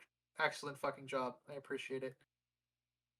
And then the really cool transition of Jamie Lynn's hand being outside the window to pull her back. This part was, I saw the facts on it, but I didn't write it down, so I don't remember the specifics. But all three of them were filmed in different places. The Evelyn and Waymond were not together there on that shot with the hand. Oh wow. Those were two separate locations. Yeah, and obviously Jamie Lee Curtis was also not there. Good on job on the editors then. Mhm. And I read that specifically for when the hand popped up. I don't know if it was the whole car that they weren't together, but no, specifically that part. Well, they made it look good. Mhm. I'll cut to something just comical. The cartoon sound effects of Jobu Tupaki following Evelyn down the hallway, Yeah, like a Looney Tunes bit. so pretty random, but fit what we were establishing Evil Joy to be. Yeah, Childish and childish, theatrical, whatnot. dramatic. I mean, her whole like, Bill Cipher. yeah, but her whole interaction with the first guard, who's like, "You can't be here." She's like, "I don't think you Poor, understand what you mean." poor guards. Well, yeah, His head he popped. yeah, he gets Kingsmaned. Yeah, pretty much. Then you get the music accompaniment though. Yep. To be fair, Jobu makes the whimsy feel threatening. So Yeah. No, agreed. Somewhat like the Collector from Owl House, if anyone's familiar with that. A child with universal powers. sorry, I took it to the Collector from Guardians of the Galaxy. No, two different people. But that's fine. That's why I was confused. I guess even to play more into that, when Jobu Tupaki's talking about what's on the everything bagel and explain everything, the last word, like everything's like being shown of visually of what put on, like all breeds of dogs. It goes through images of dogs, but when she says salt, it's on her face to not actually go to like an imagery of salt. And I didn't know if that was She's played into salty. that she's salty over Evelyn. Interesting. I didn't notice that. Probably intentional. The guy that when she did the, I don't know what that move's called, but when she was a wrestler and just slammed his head into the floor, broke his neck. Oh yeah. Oh yeah. I liked that side view they did. It was Is that a pretty decent. flying pile driver? Maybe I don't know. Yeah, I'm not into wrestling. I don't know, but it was cool. Oliver's father trying to talk Evelyn into stabbing her daughter with the fucking box cutter. That was that Do happened. it. Dark. Dark, but it happened, and you know what? I guess from his perspective, it makes sense. Protocol. It is protocol. Then he had a gun. Then he had a gun. Yeah. I Uh, don't know how that gun got there, unless Wong will Well, to begin with. But So, something a little more. I don't know where his mech suit wheelchair came from. Yeah, I was gonna bring up the end. I have no freaking clue. Unless he's in Omni Universe being as well. And great, whatever the heck he wants. I don't know how the googly eyes appeared on the fucking rock. Okay, clearly Oh, they can I think manifest some form no, of matter. that I think I understand. But that's because she's becoming like a Jobu Tupaki and can do that elemental shift thing. But where, I mean, I'll save it till the end because I got a big objective question. But where the wheelchair came from, don't know. But I do think it's funny how he goes like Mach 10 speed to throw Jobo into a wall. Yeah, it might be that was just part of their prep work, but because we had such the minor prep work with the Alpha Wayman that this feels a little out of the blue. Yeah. Also, that Alpha Waymond and Alpha Gungan don't have a connection. Like they're separate. They have a small one, but it's not like it's minor to a Yeah, degree. like neither one touches on Evelyn, like their Evelyn, or anything. Yeah, I mean, I don't think I need them to. I think it's clearly a sore spot for Waymond, and I'm assuming so. It's a sore spot for the old man too, because explicitly he doesn't want to lose his family again later on. So I think it's a very sore spot as to why they didn't have that conversation. Yeah, that line though, that line when he's talking to Evelyn, like I don't want to lose another member of my family, kind of thing, like saddening, like I don't want to kill you, but he's totally fine killing Joy, which is a member of his family. Yeah, but Joy is gay, right? That was the whole. But does Alpha Gungan know that, or is he actually playing into that? Because it seemed more of a problem on Evelyn saying it to Jojo than Gongon. It seemed Gongon was out of the blue the entire time until actually stated from Evelyn, and then he was accepted of it anyway. But then again, that's that universe and not the other. So, but I like when Gong suddenly speaks really really good English and Joy freaks out about it. Yeah. The first verse Joy, like she doesn't make that would be scary, admittedly. Startling. A little objective problem. Well, I keep saying objective. A little continuity error. The tape on Joy in the chair moves. Oh yeah, that was continuity would be objective. It's by on her. Well, yeah, it's on her elbows, and then it goes like closer to her shoulder, and then down a little more. Okay. Yeah, I didn't notice any continuity stuff. So good one. Would it also show that Evelyn's brain is slightly breaking when she brings up the what was it The Rakakuni raccoon. movie? Yes, that she I can't tell what reality she's in. Right. Yeah, I take that as, yeah, that's realities colliding, because it's funny because because we don't have the context of it actually being a raccoon yet. We all think of Ratatouille when we presumably first saw this, right? Yeah.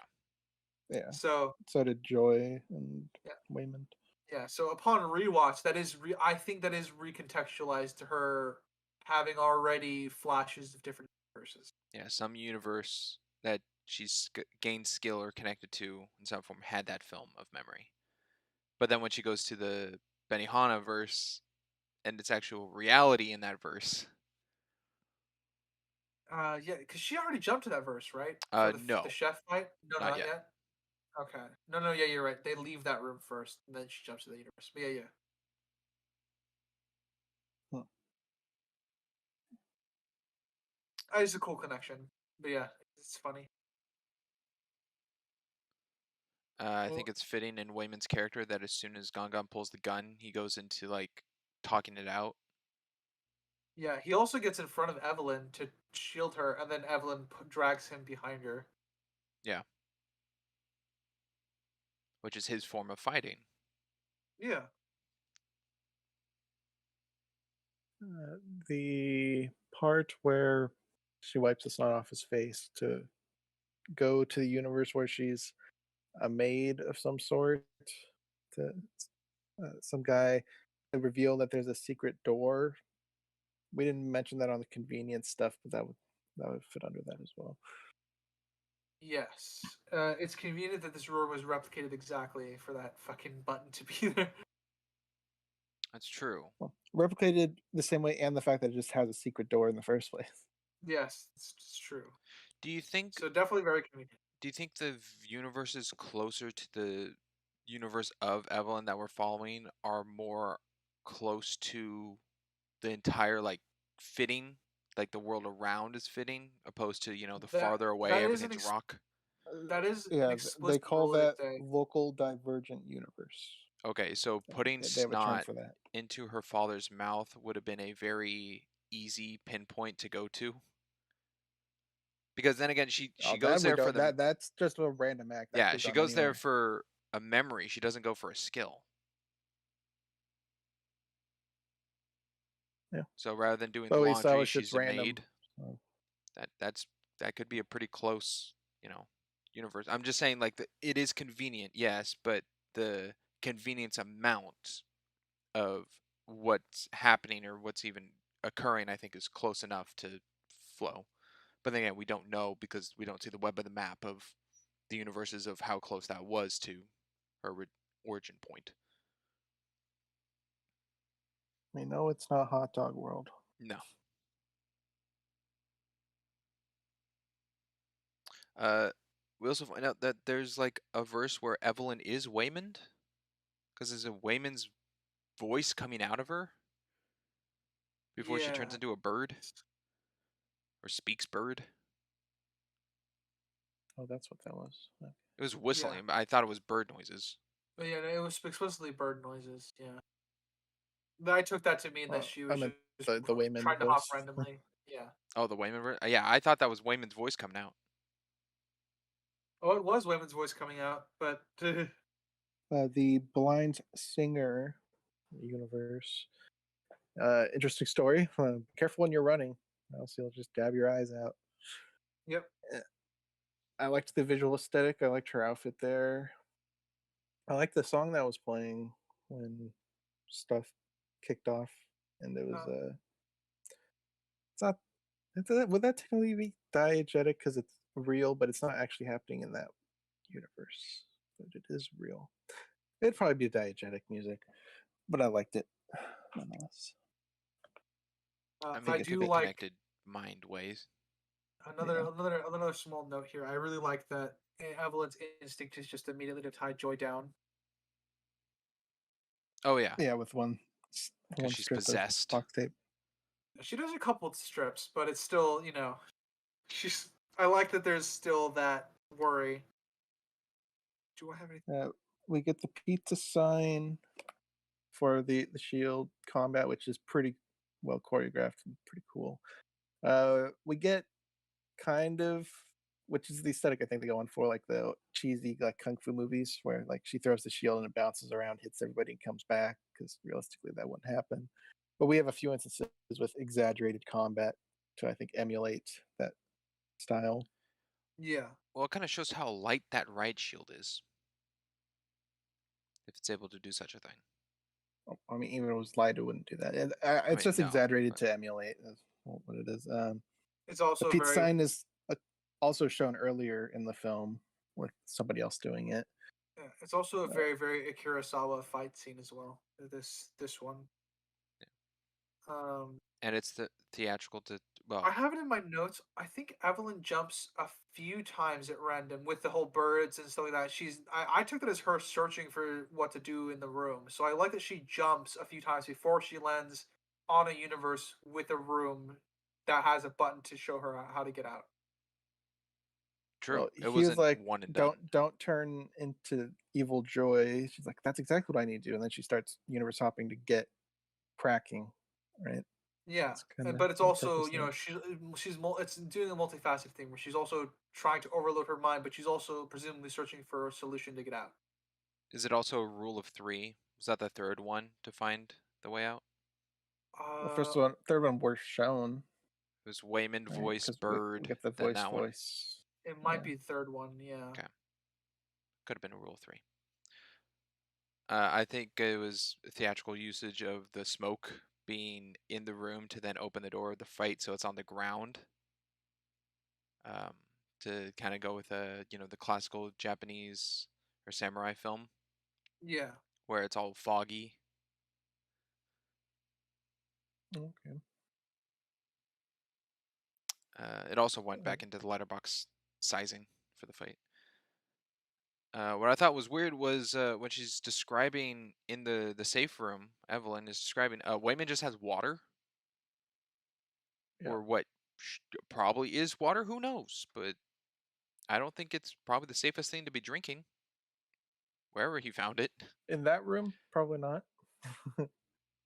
Interesting room. Had gas masks in it as well. I like that. Were there when they're were there gas in masks in the room, or did Evelyn leave? No, Evelyn gives them gas masks. Yeah. Oh, She takes it off of the people she's fighting. I And must have throws been it in writing their my pocket. notes. Yeah. No. They are shown to get mass from Evelyn. She slides them across the floor after taking them from Alphaverse fighters. I do like what is it? Words not can I today, really, man. One thing I really do like is the talk that she has with Joy in the closet. Like it's once again like almost approaching something that she needs to say, which is how much she cares about Joy, but obviously it deviates right at the end. Like she starts blaming another Joy for her problems. So again, she's still denial, almost. I quite like it. Yeah. Just shifts the blame. Where does this act end? Right after the Pretty much the end of this office fight. Oh. Someone starts singing. I love it when Gong Gong just tells us all to like find their verse jumps or whatever, and they all start doing random shit. One of them starts singing Ave Maria, and then they all licking the It was walls, funny. One humping starts a plant. humping a lamp. Yep. Oh, it was a plant. Yeah. It's very funny what you have I guess what they have to do to get specific skills. I think. Yeah. Okay. Anything else this act? Let's see. Nothing Classic from samurai me. references, both movement and choreography. Yeah. Oh, I guess the hot Uh, dog fingers. I'll talk about a little bit. 10 million years in the past on that one. Oh yeah. This is At still least act you can 3 here. explain the evolutionary change. Well, that's interesting because this is the first instance where we go to a universe that isn't connected to her choices. I'm pretty sure the bird one and Wayman speaking through her weren't her choices. It's the first one we see. Yeah, it's the first Those, one I guess we who visually knows? see. Maybe those universes have technology that allow you to speak bird in someone else's voice. I don't know. First one we get to see where a universe isn't her choice. It's a weird universe too, evolutionary wise, because I don't know how that trait would survive. I do not know either. It's just lucky. I mean, Eh. natural selection. If in a universe, it'll happen. Yeah, infinite Sausage universes. fingers. Theoretically, it'll happen. But But the feet you would imagine would change to start resembling normal hands to then actually use effectively. maybe, yeah. I feel like it's a Star Wars thing, but there's people that walk on their more or less their sausage hands, and their feet become their hands. Mm-hmm. It's a very hard thing to describe. I assume that's how their evolutionary progress would take. But whatever. We see them used to play piano, and they're essentially just normal feet. They don't Yeah. all that different. But other than that, that's all I got for the act. I believe that concludes the act for me as well. Just getting my notes. Yeah, my next notes are on the clearly fake puppet dog fight. So All right. Well, that's the next act, starting at the dog fight, ending at the rock, the end of the rock talk. so If Big you want to Nose is talk about the back. dog. So Big Nose is back, and the she was a customer at the laundromat earlier in the film. Uh, thank God that dog is a puppet, because if even I like that they play it off that it's a real dog, but that dog died halfway through the fight. Oh, probably after the Uh, first hit. I think it's a convenience that Gongon's army are all in the same town. Oh no, I didn't assume that they were all in the same town. I just presumed that those are the local ones that were in That the he area. run up. Yeah. Well, he explicitly well, he says said all agents, so all agents might be probably making their way everywhere. there, but all Yeah. the local ones are probably already there. Okay. We don't know how many agents he's got. No. So we can. There's enough to assume that these are just his local ones. Yeah. Now, is Big Nose every time she freaks out about her dog going in and out of verse, or is that the same one? Yeah. I'm gonna be honest. Don't I'm know. pretty sure that's just for laughs, but Oh yeah. it definitely breaks continuity. Yeah, because she would just be on kill mode the whole time, right? Yeah, because Yeah. her mind That's her swap primary would be the objective. agent, but the Yeah. skills would be the skills only. The skills aren't changing a person who they are. So the dog, unless it's the same, I mean, the fact that she uses her dog as a weapon and has no remorse to do so until it gets injured, it seems like a problem of her emotions swapping between both versions of this verse and then the alpha verse version. It'd be interesting to see, like, if in the extended cut, like, one of the things that can pull you out of it is something that's overly emotional. Because we see Evelyn struggling with that. She keeps getting pulled between verses at the start of it, which is during the tactics thing, because she's so hyper focused on this, and like she cares about this thing, and she's being pulled out of it. I think there is something That there, there but could be I would something be there. curious to Wayman see if that's does expanded explain on. that emotions are a connected piece of universal jumping Yeah. and sharing. There's definitely something there. I just don't think they go into depth on it. So it's more like me shrugging because I don't know. I'd be curious to see if it's expanded on a little more in the extended version of this. Uh, I guess is chugging a thing of orange soda that weird? Considering it's Yeah, a I kind of leader, thought that was yeah. weird. Eh, 'Cause- I don't think it's weird, but it could be out of her character, which might count as strange for her. yeah. Okay, I think it needs to be strange for you, not so necessarily. it's to the individual. Yeah. That would be my take specifically for that one because I agree that's not crazy. not sure if it's a detail anyone noticed, but when she goes to the Benihanaverse, Chad, who's like, "Oh, he'll take over your job," he has a raccoon tail coming out of his hat, so it's not That's kind of completely funny. I hidden. didn't notice that. Yeah, somewhat of like a Davy Yeah. Crockett chef hat. Man, I really want to find one of those live cooking places, like where they have like they have the grill or table they cook everything in front of you on, and they just kind of serve you there. I forgot what they're called, but they are delicious to go to. Yeah, as I'm Always. saying, I don't remember the name of the actual food experience. I just know of Benihana's, which is what does it, but which is a restaurant. But Mm. The part where she presumably dies and it says the end, and then we get credits going. The timestamp for that is an hour 25, yeah, there's a whole hour of which credits. would be, I mean, if you're in theaters and didn't look up how long the movie is, an hour 25 could be a short movie. So it might have tricked some people. Why Who you think people knows? got up and started walking out, and then when it started playing again, they rushed back to their seats? It could happen. That's possible. Who knows? Or presumably they're there with somebody and they just look at each other like, "Is that it?" I guess so. Yeah. Well, I mean, it kind of gives it away when saying like the actors' names are Evelyn Kwan and not Michelle. Yeah, but no one But reads credits except you. So oh, thank you. Hey, I read credits. eh. Not as often as Springs does, but I do.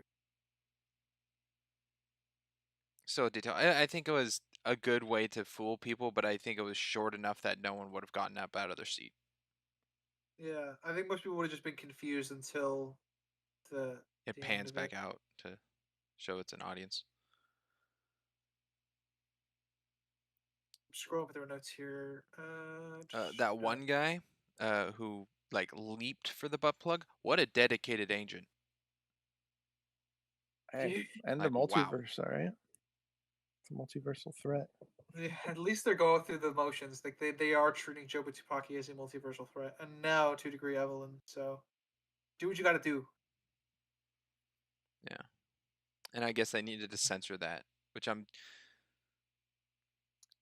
I guess it Go on. makes sense. I'm trying to think why the use of censor is in the film for that Because versus I not. wouldn't want to see it. Well, you wouldn't want to see it, but there's a It purpose is for it to It be is rated censored. R. I think Yeah, genuinely so it's it's not censored. shown. No, Yeah. I don't think that's the main I'm thinking what stopped them and the use of it for the film to have the censor be there versus not. Like why not just have that There's kind of uncensored a comedic beat to it, I suppose. for comedic? Okay. There's also censor laws in Japan and China that are different. But was this film made for China or This Presumably it's going to had go an overseas for international them. release. yes, Presumably it it's This going did had to have go a national overseas for release. them.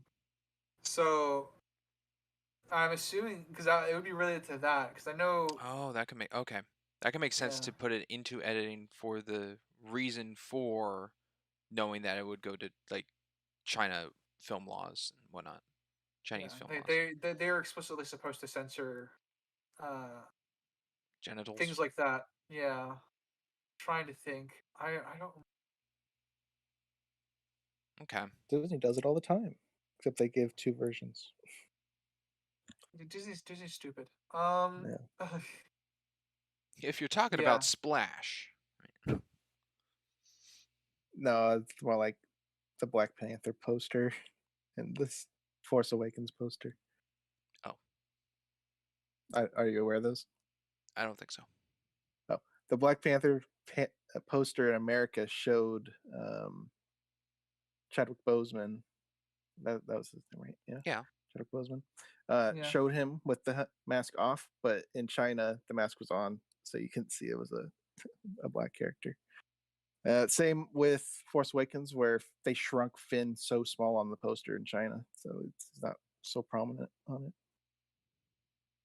Yeah, China has weird censor laws. Like I said, the Yeah. whole at least in this case, censoring the genitals. I'm more familiar with how Japan has censors laws works because I know they censor genitals for things in risque anime and stuff like that. Okay. Question regarding the trophy usage. Why would removing them stop them? Because they're just used as an activation device. It wouldn't, but she just dies, right? Like right after that. No. No, No. they crash into stuff. Yeah, they just stop being kung fu masters and flop after they're removed. Like, are they still? They're still up, or did they get knocked out there? Well, they've been kung fu masters. Out, they're jumping horizontally, trying to kick she pulls her. them out. She pulls them out, and then they're just laying on the ground and essentially knock themselves out. Okay, so so they're is knocked out. incompetent. They I wouldn't don't. have done. Okay, I see. They are fluent fighters. They won't just jump and knock themselves out. It's not, that entire fight just shows they wouldn't do that. I do like that. I do like that before that with when they hit each other in their earpieces, it knocks out the connection there to the universe, and I like they just start like fun slapping each other. Yeah, that to me was funny. Yeah. Yeah, they lost all their skill abilities. Yeah, and then we have the alarm going off. Mental capacity is being reached. I don't find it as an error because of what it could be. But did either of you catch the fact that Lucky Waymond, I guess, says like, "Oh, I can't believe you remembered me," to show that the film that they were going to see is the film of them in it, and that Waymond wasn't an actor would have been an actor on set for that film? We don't see him in any of the shots involving that film. Well, yeah, but it showed that film is the film we're watching, though. Is he not in the last shot where his body's being held? When it goes to the end? Would not everything we have seen until the part where she has the butt plugs and it shows that it's in a movie, and everything after that to the end is what's being shown in the film? I mean, it's a safe assumption, but with it being infinite, it could be anything up to that point. But it's a safe assumption. Okay. Well, that's where it could be like a doppelganger thing, like, oh, that guy looks like me. But okay, Crimson, I slightly lean with that too. That there is one verse where he is an actor and went with, and then there's another that we're seeing that he's not. And then it could cut because the first conversation with the kung fu artist, where she's like, "No distractions," and he's like, "Oh, you remember me?" Everything. He's not an actor, and he's there to see the film. And then afterwards, he could be an actor of the film. Oh, that's okay. That's could be. I'm gonna go with he's not, because he didn't know the ending of the movie. Unless he's on a Marvel production. Well, true. No, I think they just didn't think about it really. That's infinite possibilities. Do you think it could be correct? I'm just thinking there is a possibility that the first viewing of her popular movie star universe to the whole film part to when she goes to the alley could be different than just one set universe because of the cuts to the other ones. Could be. Like, for example, the movie they even for any universe. Yeah, really. The movie they even went into to begin with could have been a completely different movie of that verse we saw, where he's at the top of the stairs, versus when it cuts back to them in the audience is a different universe watching it. Yeah. Just saying, it could be. I mean, each time they jump back to the IRS place. Yes. No. This example wouldn't work. Nah. Oh, scrap it. Scrapping it. Theory gone. Okie dokie. This is where we get part 2. All right, it's everything. Yes. Yeah. No, everywhere. Everything. Everywhere. Everywhere. I just wrote part 2. Everywhere. Wait, no. Everywhere was the first part. Everything, everywhere, all at once. When it's like, what are you thinking of? Everything. Mm. Everywhere is currently it. And then her and Joy kind of jump around a lot, which is. You guys think that it's a better version than the Doctor Strange one, where him and America Chavez is flying through universes? I Because it's think it's pretty much the more. same scene here, I Well, but think it's more. I think it's more more budget drawn related, out. but I also they aren't flashes. We see they exist, so it's not Yeah, paying. See, in the Multiverse of Madness, it's just paying homage to the Multiverse of Madness. This yeah, actually feels like they're going places. You know what I'm saying? yeah. they're actually Like this interacting within the world rather than just like mind passing through. traveling. Yeah. So I work similarly, but I do think this is executed better.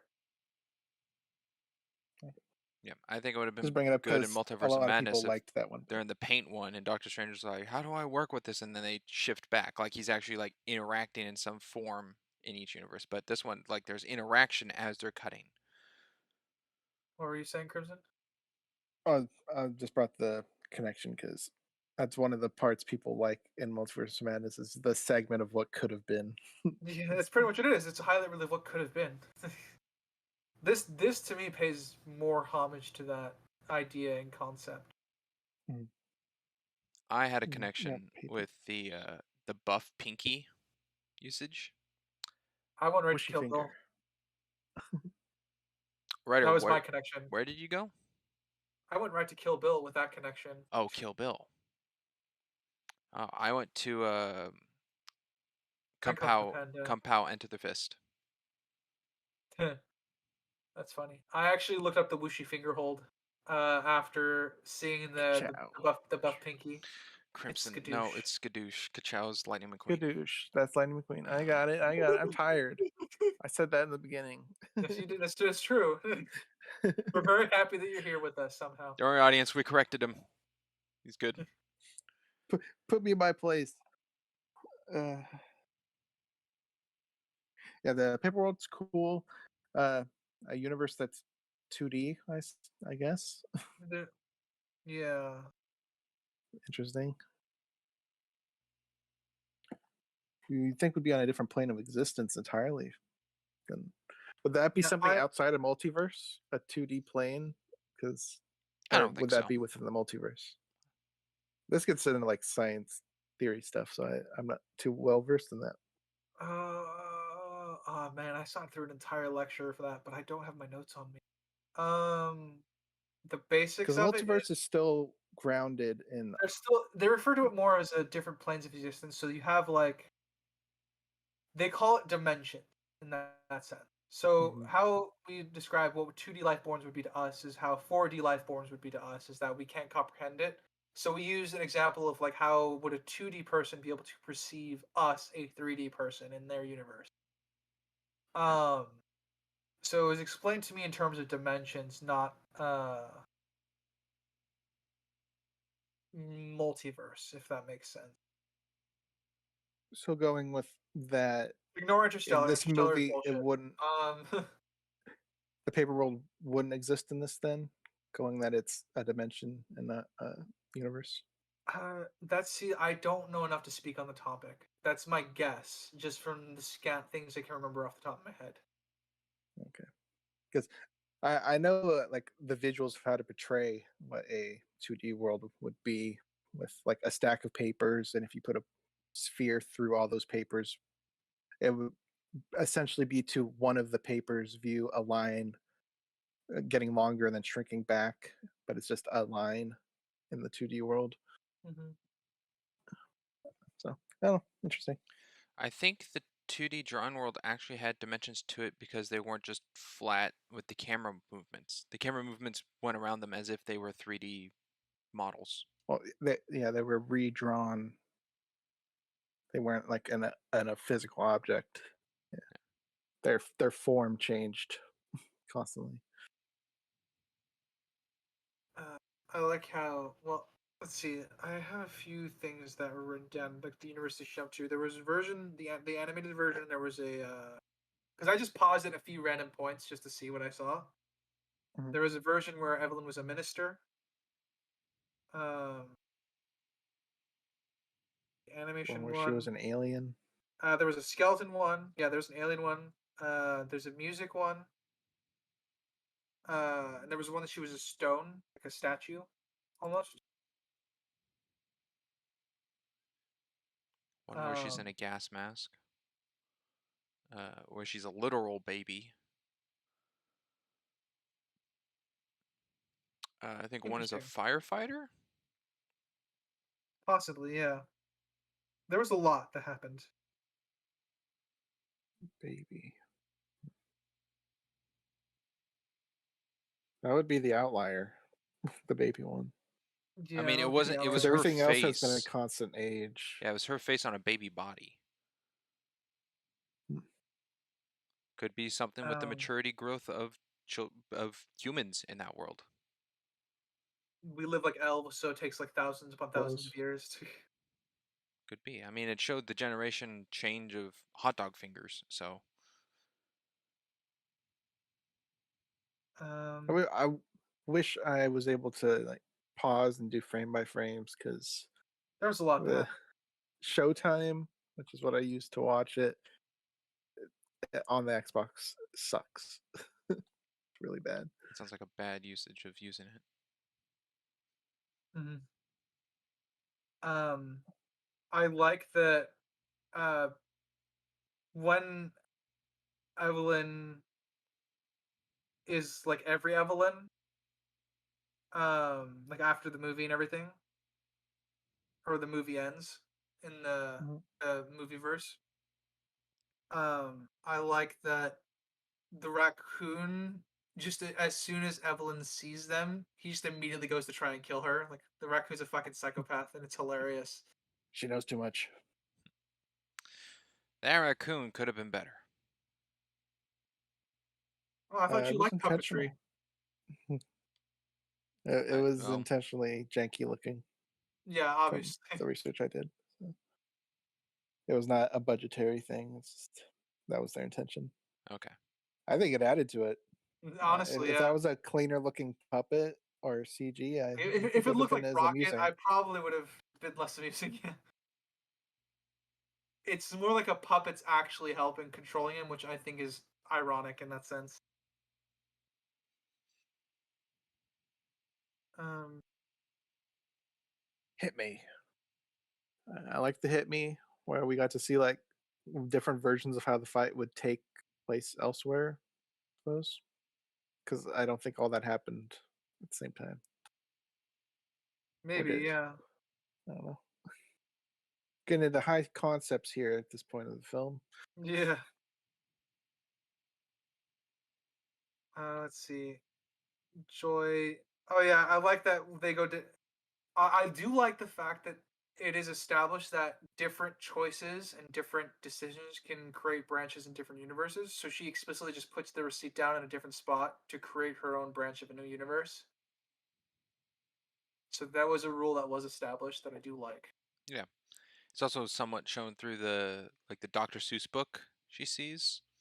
The line delivery from the book is different than what Jobu Tupaki states. Mhm. I actually think I have that written down. The book line being every single version of Joy is Jobu Tupaki high versus every version or every so the book is every single version, it drops single, and she says every version of Joy is Jobu Tupaki, you can't separate us. Mm-hmm. Let's see. I like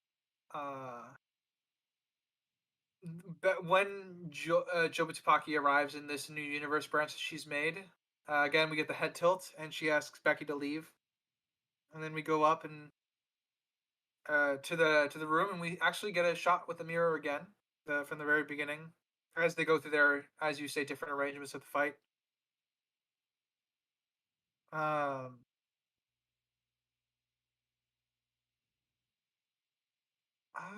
oh yeah, I think this is this point I wrote down that Joy is more threatening than Kang will ever be in the MCU. That's true. As Yeah. of right now, you are correct. I agree with that statement in this time of recording. Yeah. We shall see as we go along. They can fix it. I don't believe they will, but they can. They can. And Joy's just and Evil Joy is interesting because she's not pure evil in this, if or sadistic in that regards. Because She's just whimsical the about it. time where Wayman interrupted their fight, she could have killed him in front of Evelyn and just been chaotic the whole time. But she takes her time to actually talk with her and stuff, which I enjoy. I concur. I find something weird. Can the bagel be dormant? Not If it's likely. infinite, I'm gonna go with no. Okay. What would be your definition of dormant for it? Nothing occurs while those white drapes are there. As soon as the white drapes are pulled, there's like a shock wave and it grows in size and like activates. Presumably, since the omniversal being made it, probably it can be turned on and off again to like the detrimental effect of it, I suppose.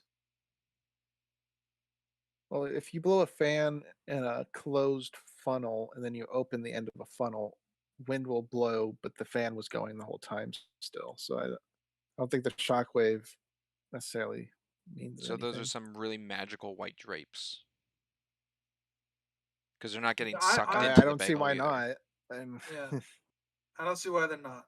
Yeah, I wrote this place down. I described it as sort of Evelyn's mind palace, only more open, because she's able to quantify high concept things into simple things. Did you mean Evelyn's Mind Palace? No, we were in Joba Tsupaki's mind palace with the white space. Yes. Oh, well, that's okay. a different universe, I'm though. sorry. I thought you said Evelyn there. My mistake. Uh, So yeah, it's a different universe. I just could attribute it to more of her mind palace in that universe. I don't know how else to describe it because again, she's compartmentalizing complex things into something simplistic. I thought there was a line used about where it is or where it If renders. there was, I don't remember it. So I just like I said, I made it. I in my head, it's her mind palace because it makes the most sense for it to be that way. Okay. Yeah, I don't remember it being stated either. I thought it was stated by Could be. I thought Alpha Waymond during his explanation of Jobotopaki, where they know of it, but they don't know what it has. They assume it's a weapon. That's Yeah. all they know. yeah, they know she's up to something, but they don't know what. Okay. I thought he describes like But they know it's affecting everything. where it is. But okay.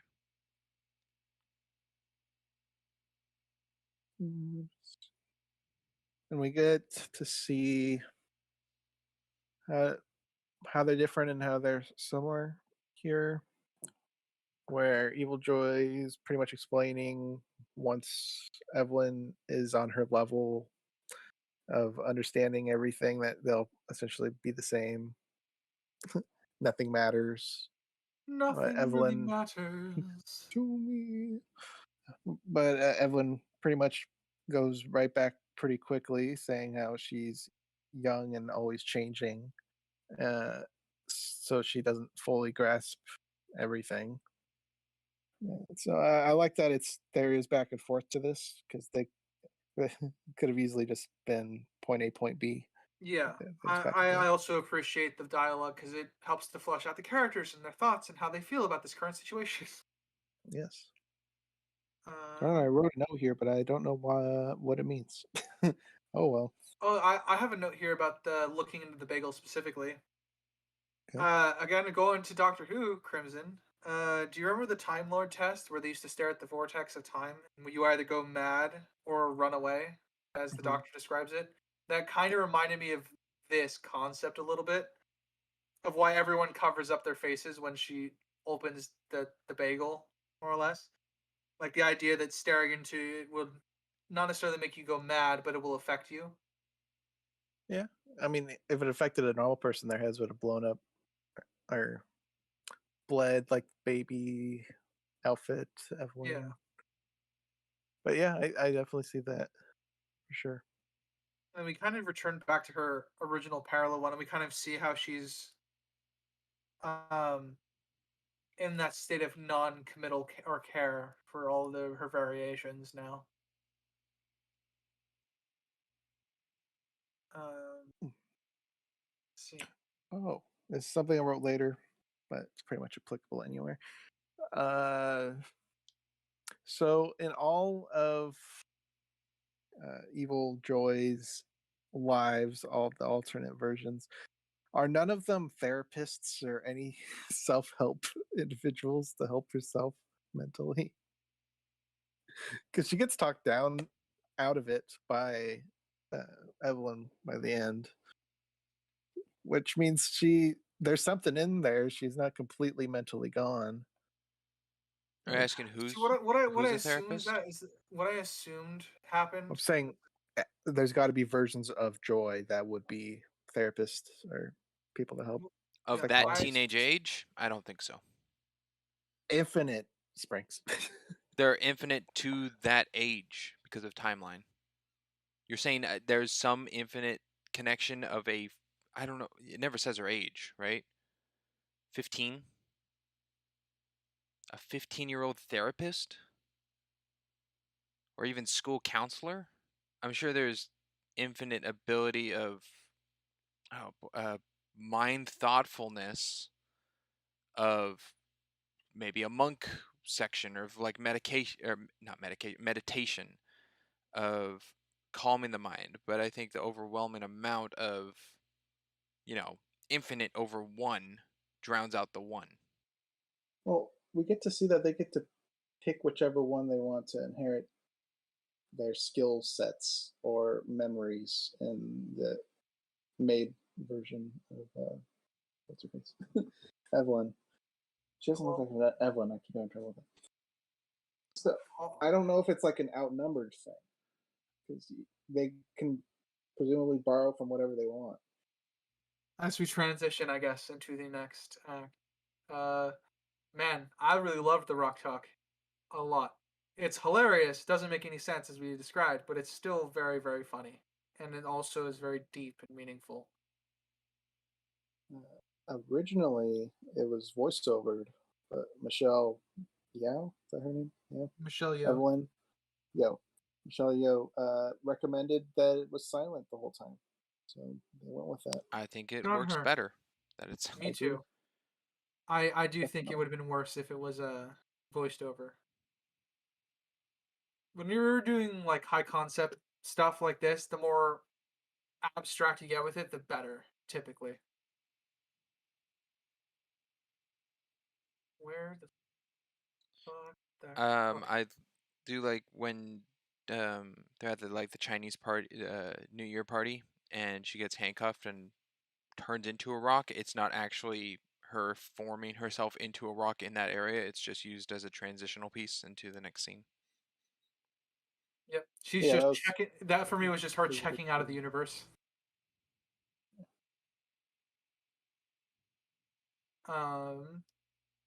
I'll say there's a possibility that she did fall forward, like onto the ground, because uh, Deidre and the officer are looking down at her, at the rock. But Probably. Next time we see her, she's sitting down. Yeah. Well, since we kind of covered, since we had the big bagel thing, I'll just throw my circle out there for the people that have been waiting. Circles typically represent totality, wholeness, the self, and the infinite eternity. So, I quite like those. Okay. That's it. That's all. All right. Just the symbology of what a circle represents. Yeah, pretty what's much. the Nordic snake that bites its tail around the world? Or Oh,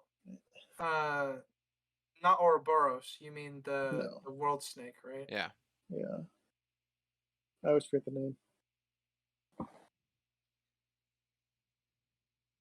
Jormungandr, Jormungandr. the Midgard serpent. I didn't know if that circle also would connect in some form.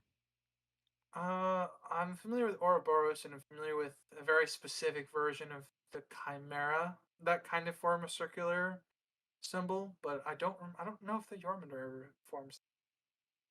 I have to look into it. Okay, well, maybe something brought up on the recap. Is there stuff specifically during the Rock Talk you want either of you want to mention? Well, nothing specific other than I just really, really like it. I'm glad you can differentiate who's speaking by the colored text of white and black. Yes. This is when they had the language joke, right? Or is that Yes. when they Yes. go back to the rocks? Okay. That was this part.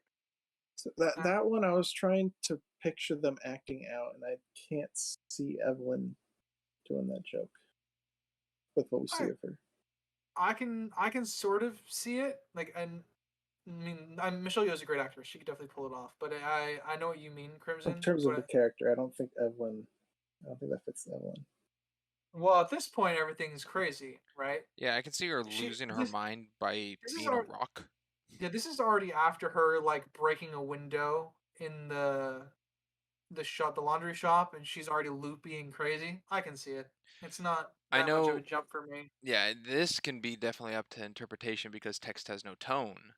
That the use of the joke is her falling into hysteria to do the joke, and that's why she says it as no, that was a joke, and then says a big fucking joke to like kind of cement herself a little more into a conversation like this is crazy, versus seeing it as like a use of actually trying to be comical with joy.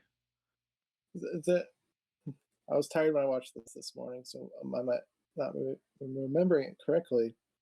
Did she say anything crazy? She acts out with like the bat, and she turns down. She's got more like a depressed attitude than a crazy attitude for most of this part. Yeah, she has a don't care. Yeah, nothing I matters. don't get too much crazy vibes out of it other than her busting the window. Is there something else that I'm forgetting? Well, no, she's just doesn't care like in every universe. So like they're all acting out in some way. Like the movie star version of her is gonna making moves on that version of Waymond. Even though, you know, that's not necessarily what either of them want. She just doesn't care because nothing matters. So like I take that as she makes the joke because nothing matters. And so she's just kind of embracing the hysteria. Okay. And I think the tone works to the character best in the form of text of The Rock than if it was in person. Like if her and Joba Topaki were face to face and she did such a thing. Oh, yeah. The raccoon is also jailed for being exposed. Shaftman is very sad. Very, very sad. That was his life, right? Yeah, there, Chad. Raccoon. Yeah. Chad, no, you'll remember me, right? Well, Chad's the chef. I don't remember the raccoon's name if it had one. Yeah, Raccoony. his name's Raccoony. Yeah. Well, that's the end of Act 4 for me, so we'll just do the rock to the end. Yeah. Let's see. Also, a bit of a bummer if you've never seen Ratatouille to get that whole joke in the film. A little bit, yeah. It's a famous movie, though. One of Pixar's better ones. So it is, but it doesn't really spoil anything. It's not like a big twist or anything. No, not a spoil. But I think the whole like connection to understanding the comedy of it is a lot stronger knowing Ratatouille than if you didn't. That's true. Sure. It's a reference. Let's see. The only thing I had, I just wrote one of Jobu's full monologues down. When they were talking in the Stones. So, I don't really have anything about that directly. Yeah. Guess we can just move on.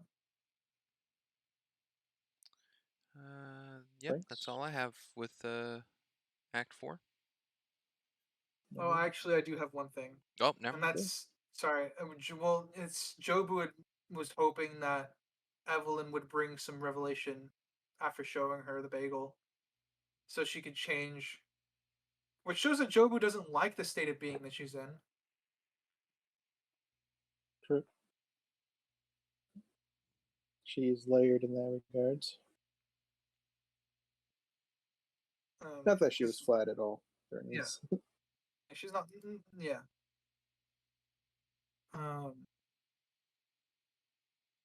And then I think it goes to like the bagel and have her wanting to jump in, right? That's when Um, Of Joy jumping essentially, or Jobo yeah, Tupaki? when they Yeah. leave the and rocks. there's the whole fight leading up to it. No. When she talks about how she wants to go into the bagel, and then Evelyn turns around and sees, like, it comes back to like the verse where she's handcuffed and sees Oh, yeah. yeah. And Joy keeps saying, "Stop doing that. Yeah. Hang out with me." That thing. Yeah.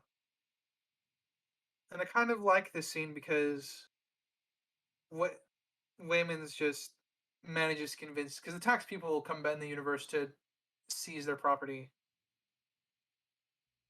and then she jokes half-mindedly that, I think to Joy, that her silly husband is making things worse, and then turns out he made things better by buying them another week. Entire week. And this is I where think I Yeah. it's see the strong difference of Jobo Tupaki needed a Waymond in her life, and it would have been different.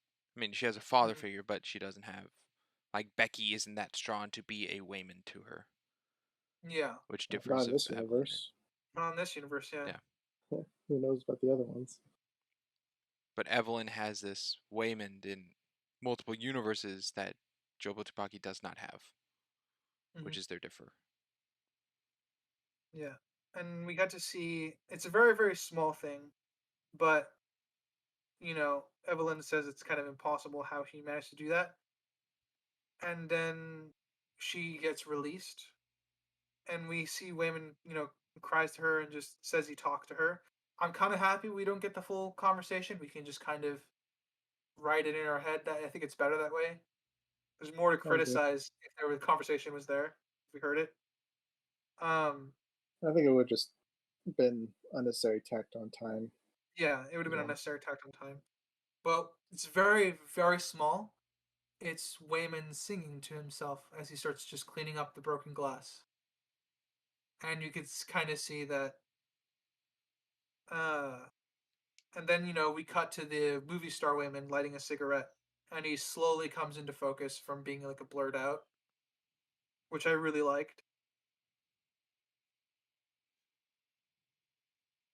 And then we're just kind of introduced to how integral Wayman is in these different various universes. Because we have the one where who's begging them to stop fighting, and then we have the one in the movieverse, which is giving they're both highlighting a very similar perspective that Wayman walk away with about who he is as a person. And how he fights with kindness. Yeah. One of my favorite monologues in a very long time. So good on you, film. I appreciate it. Crimson, with earlier when you talk about infinite possibilities and everything going on, and they all connect to Waymond here of like Evelyn's difference to push her back from joining Joba Tupaki in her plan. How do you Hmm. feel that they didn't use the blind singer version of Evelyn? For one particular, like that That version that of. version was not around Waymond and stay with her dad. There was no Waymond for that Evelyn. Totally fine by me. Okay. You don't see it Why? as a problem that, as you said, these infinite possibilities and one has been established and shown that Evelyn's mind isn't connected to the one where Waymond isn't there. There's an infinite number of ones where he's there, and an infinite number where he isn't there. Okay, but they only That's show, like in Betrayal, they only show the ones where he is. except that one. Yeah, sure. I mean, we don't know about the bird one. I'm just saying, in Evelyn Is he in the sausage changing. one?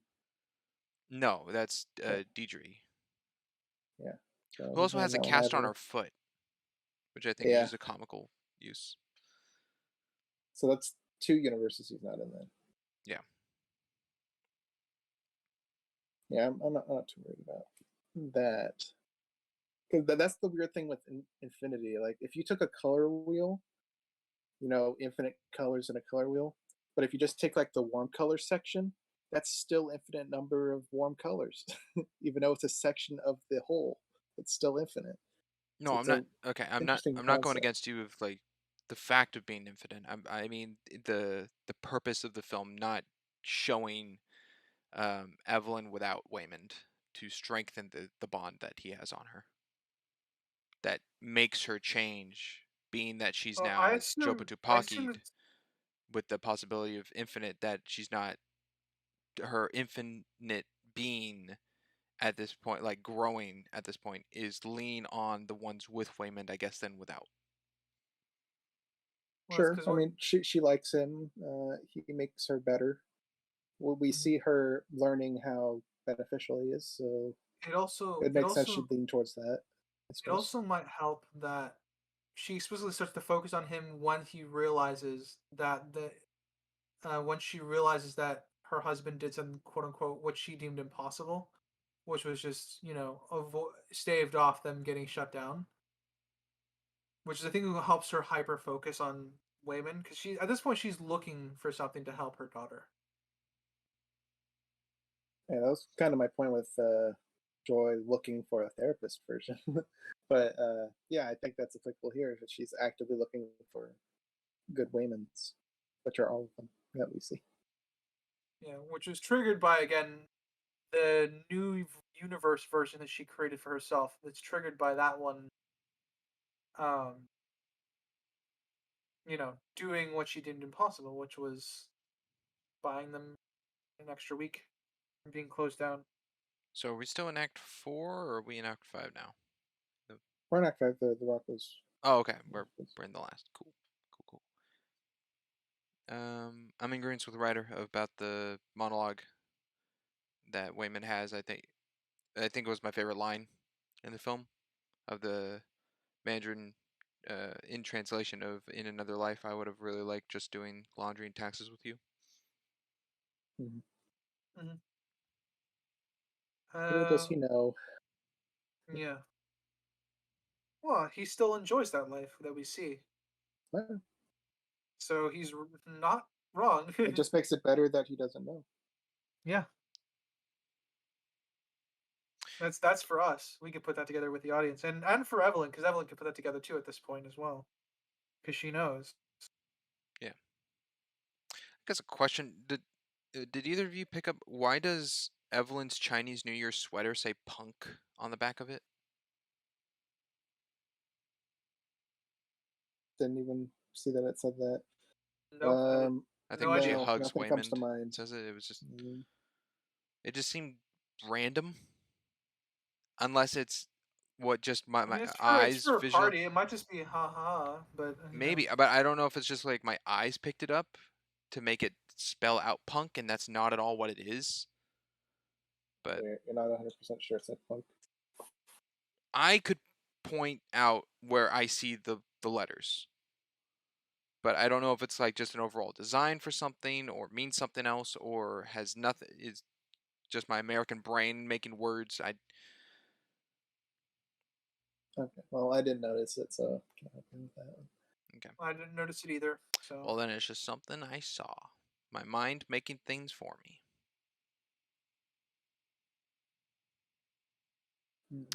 Still in the vein of outfits, Joe Tapaki's outfits are wild. yes, which I think is very fitting. Yeah, stuff you'd find on a runway, for sure. Yeah, some definitely modern, some concert outfits. Something that's, I guess, consistent with uh, Deirdre. What was her name again? Deidre. Jamie Lee Curtis. Deirdre. Jamie Lee Curtis. Uh, in her normal office job at the IRS, she's got like cat photos on her desk, and in Hot Dog World, she also has cat pictures on the wall.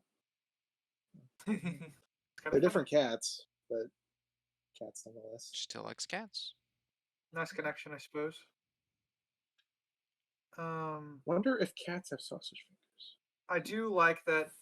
It's a very simple thing. I like it in one universe that uh, Jamie Lee Curtis and Evelyn just get high Oh, I think because that's that's the one where the taxes where she smashed the window, right? Yeah, it uh, gets the week break. Yeah, where she goes back home. yeah, I think so. The one Those that we might be the same one. continually follow in the shift, because the original one is the one that gets, I guess, destroyed with the bagel. Yeah, I think eventually it gets destroyed with the bagel. Yeah. Yeah. Um, I like. let's- We're all solid I stupid. just kind of like that one Evelyn is sitting in the chair and she's watching Wayman like hum and sing to himself as he's cleaning up. I kind of like that she just gets up and hugs him when Yeah, finally getting some like affection that he deserves. Well, yeah, definitely. starts going through all the Waymans. Even though she stabs one of them. Yeah, but she was going crazy at the time. Yeah. How that Wayman was still alive at the end of the film, I have no idea, or how he was still alive Oh, it at wasn't. the strength enough to get up, climb the stairs, and I mean, help it wasn't pull that the deep of a bagel. cut. But yeah, Oh, I did she suppose stab him, or did she pull that out of him? No, I think she stabbed him with that piece of I glass. I I assume thought I she thought she stabbed him. pulled it out of him. Could be, but I assume stab. Yeah, but it wasn't that deep. Okay.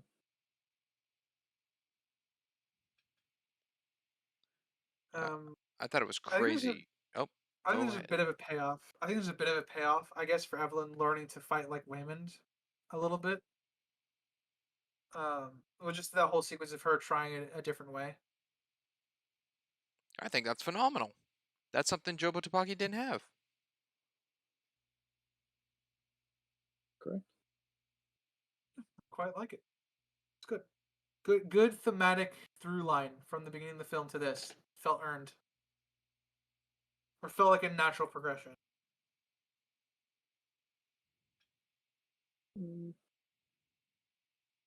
I don't remember what she did to Well, she made two of the them get wedding. married. Uh, One She of made two get them, married, one of them loved the perfume. wife's perfume. Yeah. The other one had some specific kinks about maids that she fulfilled. Yeah. yeah, the ball gag thing. One had like chiropractor problems. That she fixed. There was a guy who, we don't see all of them. There was another one that was like holding up a baby at the end, like a toy baby. Toy baby, one was holding a puppy. There's Raccoony. Yeah. Yes.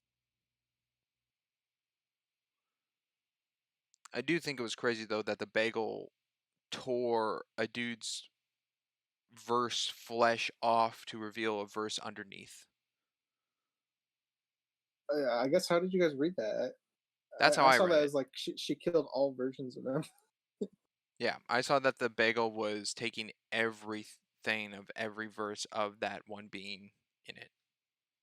That's why it's ripping the verse off of him. It reminded me of the visual of almost the black hole. But yeah, I kind of took it a similar way. Yeah, because she was gonna take herself out by going in there, which presumably would have taken out all versions of herself. That would be the only way to get rid of her, right? Yeah, which is why the Alphaverse people start trying to defend her because they want her to commit suicide. Yeah. It's weird though that she has the strength to come out of it. Well, she made it Yeah, she was because there's a kill switch. completely in that. She was completely in there. The only defense for her is she made it. She has a kill switch for it. Okay. That means that she never went through with her plan then. Yeah. It never took her out. My That she'd my my con stopped and my changed her mind. concept of this is that it either was going to kill her or was going to kill Jobu Tupaki. So like it wouldn't erase all the joys; they would just all be permanently running on autopilot. There's only two versions of this that I can see when it comes to, I guess, uh, how the bagel would function.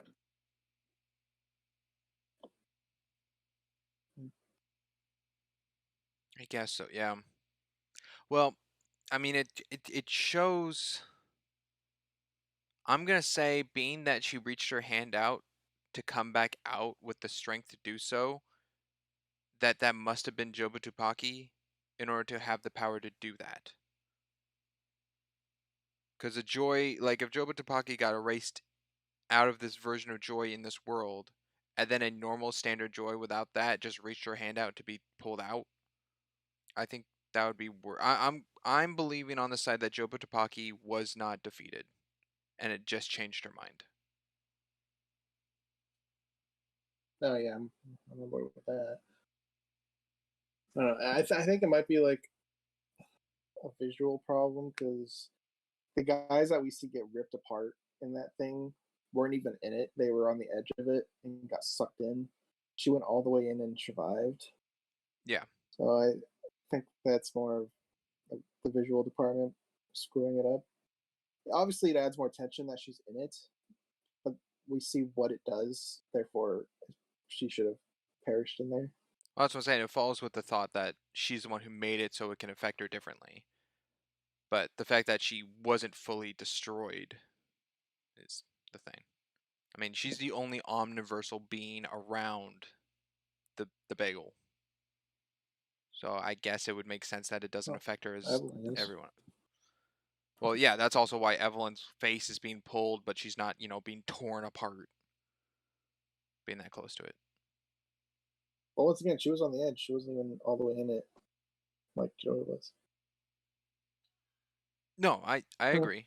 I know. I think it's just a visual problem. They have a nice cross-universe fight again with each other. I wouldn't even want to look at how they planned out this movie.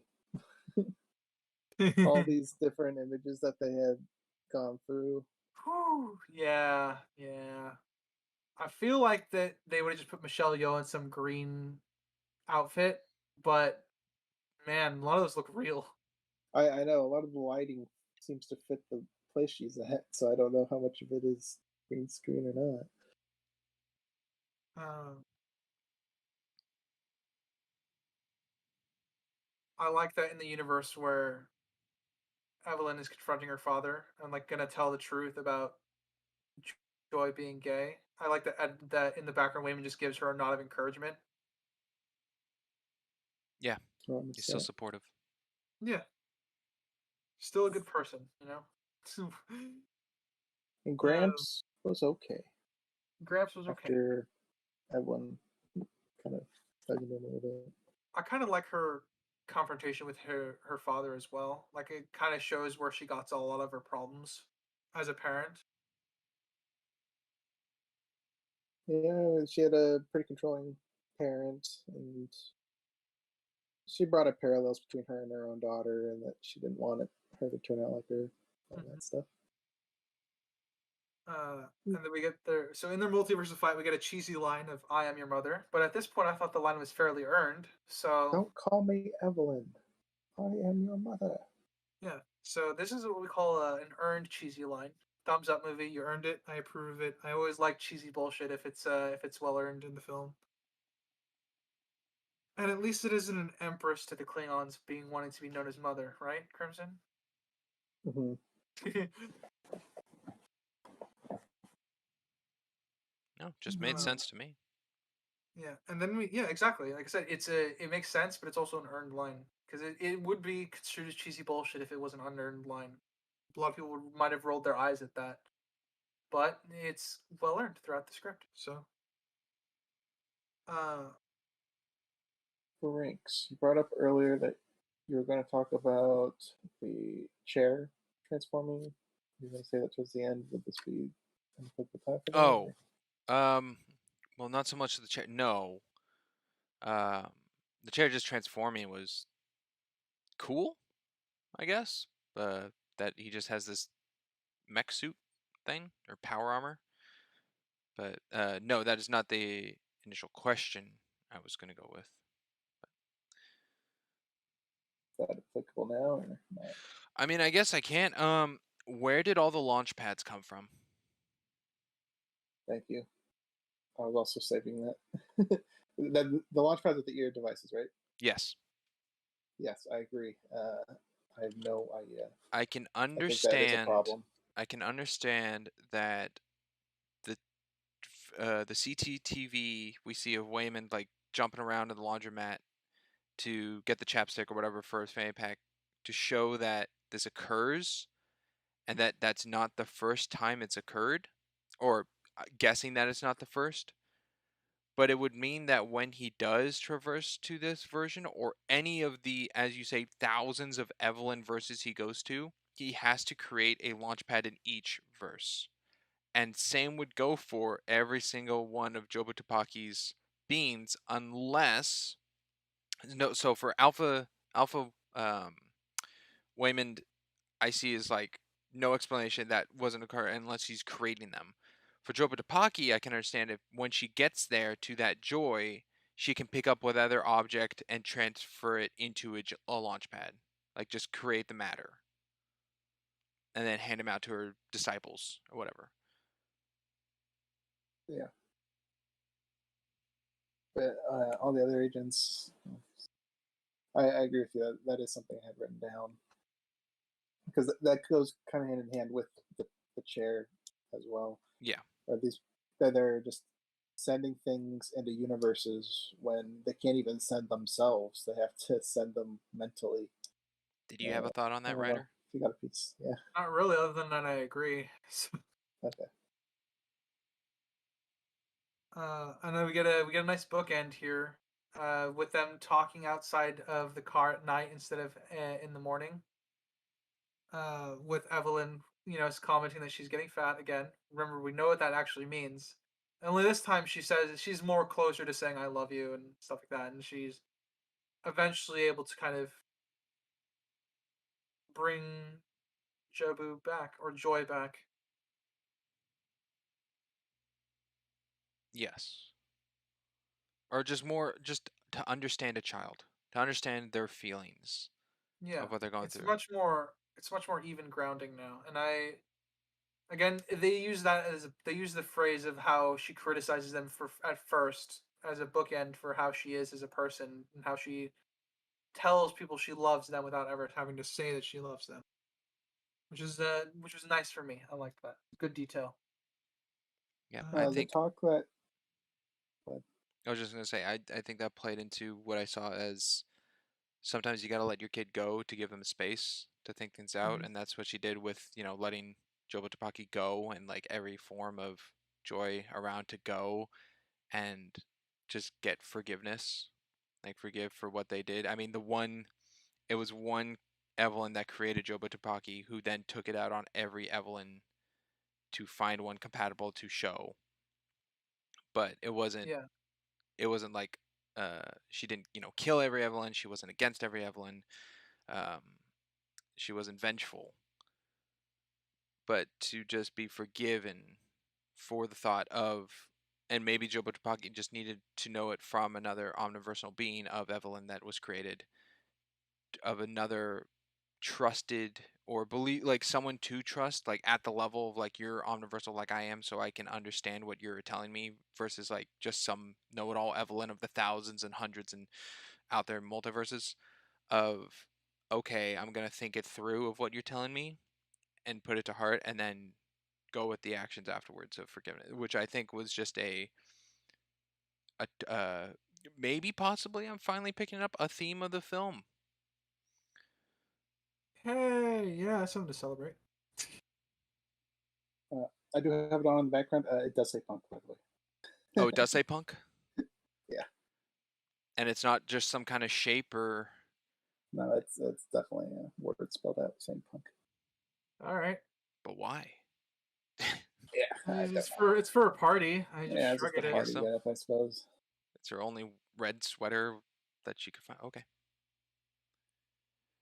Doesn't break anything. It's just No, something she chose to wear. it's just okay. Um, and then we have our. Well, I don't think I have much to say other than like talk about the ending where Evelyn's still hearing the voices of other universes during the tax thing, and we can do whatever we want. Nothing matters. Are you paying attention? Are you listening to me? Sorry, what? I can hear you. What? Oh, got it. I'm tired too. All right. Man. Yeah, You gotcha. I unintentionally got you. You may have gotten some audience members too. I think it's good to know that being that they were allowed into the IRS building, this is a verse that more than likely did not have the punch to cause DJ to be so against them, and that this is a prior one of them going. Mhm. Unless Well, unless you well, want to, that's how I saw it. But it could yeah, also be played into DJ also gave a forgiveness to Evelyn, and this is the possibility of the following week verse. yeah. It can work either way in either case. But we don't know as an audience, so it's If definitely this something that you can is read into it. if this is not, I guess, our starter universe, it's some adjacent one. Then she left her real family behind then for this Oh, Well, I alternate know. she didn't. version. She didn't stop being an omniversal being. No, I So know we're not in the Oh no, but original you'd one because the original one's with the bagel. prefer that universe, right? Yeah, the one I believe that's at the end is possibly the one where she first was trying to traverse and broke, and she was in the van with Waymond. I believe that's the universe that could be portrayed here, where she returned home to then be able to do the party at night, and then Waymond gets the extra week, and then this is the week of that, or it could be just one before all the events have occurred, Well, which could still play also, out. probably not no, before because we stuck with a timeline thing. I know it's sticking with the timeline thing, and also Curtis explicitly said this is better, so it implies that time has passed when they return. I think it's the week after universe because Jamie Lee Curtis' character specifically says something about how amount of time has passed. When she says like, "Hey, these taxes, this time is better. What you brought me." And that's one of her first words when they all sit down. Okay. I mean that still potentially could be played into a different universe of just some other event happening It could before, just be but some random other universe, yeah. but yeah, But with the story and we the don't know. flow, it could be the one with the punch and everything. So It could be any really, yeah, except for the one that died. yeah, it's not that one. For hot dogs. Yeah, and it's not the hot dogs either. Anything else? Yeah. Why do you guys think Evelyn took the fanny pack from Waymond when he had to use the restroom? Probably because security would be nervous with that on them. I don't know. That's kind of how I read it. Kind of just a Oh yeah, precaution. after what happened, maybe. Yeah. Okay. And also she's being more affectionate with Waymond. That's nice. Yeah. No more lovey-dovey. The man deserves it. He really does, man. I can see why he got an Oscar for this too. But hey, at least Evelyn didn't say "I love you" in every universe. Funny enough, that would have been more earned in this movie if she did. Yeah, I could agree that I'm happy she didn't either, but you know, they couldn't steal stuff, yeah. especially not from Disney. Do I have anything else on my notes? I, I, I, I don't know how I feel about the ending. Okay. Like for Go this on. whole big film and like all this crazy stuff, it just felt very just okay and bland, which I guess is fitting to just go back to the life of, you know, laundromat taxpayer, of how it started. So I guess it's a book ended, but I guess I expected more of it from the high stakes of what the film has shown. Did you want to return to a multiversal superhero or something? No, no, no, What would no, you no, want no, out of it? no. I think it would just been like if they're all having like a family dinner or like all the. I mean, it is a collection of characters and Joy is there, but just something a little more happy, I guess. If it was a little more happy of an ending. Well, I mean, she's accepting of Becky now at the end. So, join her, crack a joke about that. They thank Becky for giving the ride. So it kind of does show that. It's just subtle. Like it's not overt about the happy Yeah. ending. They're just all together. Which I thought was enough. Yeah. They're not walking into the sunset. No. Okay. I don't. I guess abrupt is maybe more the term I was going for. Like it's an Uh abrupt ending. maybe I'd have to watch it again because I don't think it's as abrupt as at least I'm as It you're was this implying DJ it's. asking Evelyn if she's following along. She goes, "Yep," and then it goes to title. Yep. Well, yeah, Um, you get the voices as well, showing that she's still paying attention to that multiverse stuff.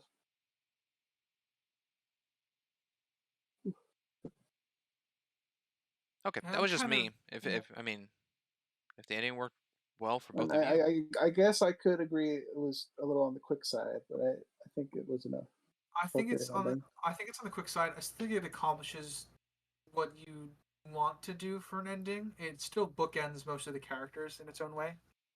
actually, I It's think very. something. It's very efficient, but Yeah, I think something that made it feel more abrupt to me than it was the fact that the movie has parts. You know, part one, part two, part three, and part three was so short considered to the other ones.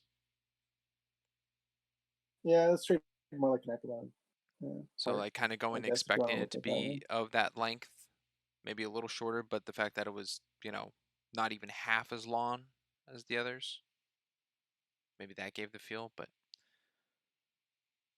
Maybe. Do you think it'd be better if they just wrote part 3 epilogue? If those aren't very long typically. no, not I just don't think a part 3 would the title part 3 needed to occur. Or if it did, like an additional 20 minutes of something. I legitimately thought once I saw the part three, I did think it was the epilogue, just because all at that point all the bigger stuff had been resolved. Yeah. Well, being that part I don't. 3 is all at once, which is the rest of the title of the film, I did take it as this is the last part, but I guess I had expectations of it being relatively same length, but which is why it appeared abrupt. But Well, yeah, part 1 and part 2 are pretty different lengths as well. The part 1 was an hour and a half. well, there's a Part 2 majority of was part 1 that a little doesn't. under an hour. Is there a part of part 1 that doesn't count as part 1 until it goes up to the title? I guess if you count the stuff before that as prologue, I guess you could argue that. See how many notes were adjusting for that. I don't know where I wrote part 1. Oh, potentially. Okay. I guess part 1 and part 2 would be about an hour, Oh, maybe. well, then that's just a me thing. That's just me. But that is my last note. I Yeah, guess I don't have anything to. I guess last thing for me is regarding the mech suit. I do like that it was practical. That is something they easily could have done CG, but I like they went practical with it. Yeah. Did it had a steamer on the back of it? That wasn't the rice cooker, was it? No. Well, No, the I think that was the steamer. engine boost that he used in the beginning when he hit Evil Joy in his chair. Oh, well, Because that was not a normal yeah. chair. I'm just saying, like, the practical usage of what it was. The items used. Yeah. I didn't know if that I was the don't remember rice seeing a rice cooker, but cooker in it. yeah. But maybe. But that is it. Made it through everything. We Not made at it through once. 100 years of movies. How Well, does it feel? oh, yeah, that's. Sorry, it took me out of one last thing I had, but yeah, wow. The last thing I had is, did you guys notice that at the end where the title pops up and it stretches out, that the O and once is the only letter that isn't growing to remain a circle? Yep. Nope. I was tracking the circle symbolism, so I did notice that. Yes. Okay. Yeah. End of Decades for our reviews, but we still got the recap, We do. which will be a fun one, I think. A lot to cover. I got a lot of adjusting to do. I'm definitely moving 2 movie scores, I think, going in. I think I'm for sure changing one. But it'll be an eventful recap. I'm excited for it. Plenty of questions. I know we pointed them out while recording. I don't know how much of us retained what our questions were. I wish I took notes Continue. for these sessions, but I don't. So, well, I guess we'll just jump to our summary ratings, starting with Fire. Yeah, all right. Okay. I think what really sold this movie to me was the character work that was done. Um, Usually when world building is iffy, which we kind of discussed, so even if we had disagreements on certain things, the world building is still iffy enough for us to have disagreements on. Then we have the plot is fairly simple to follow. It's easier to track than most people would think. And going to going to a multiverse movie, I don't think there's anything outlandish that really happens that kind of destroys everything. We discussed the world building problems with the rocks coming to life. We discussed uh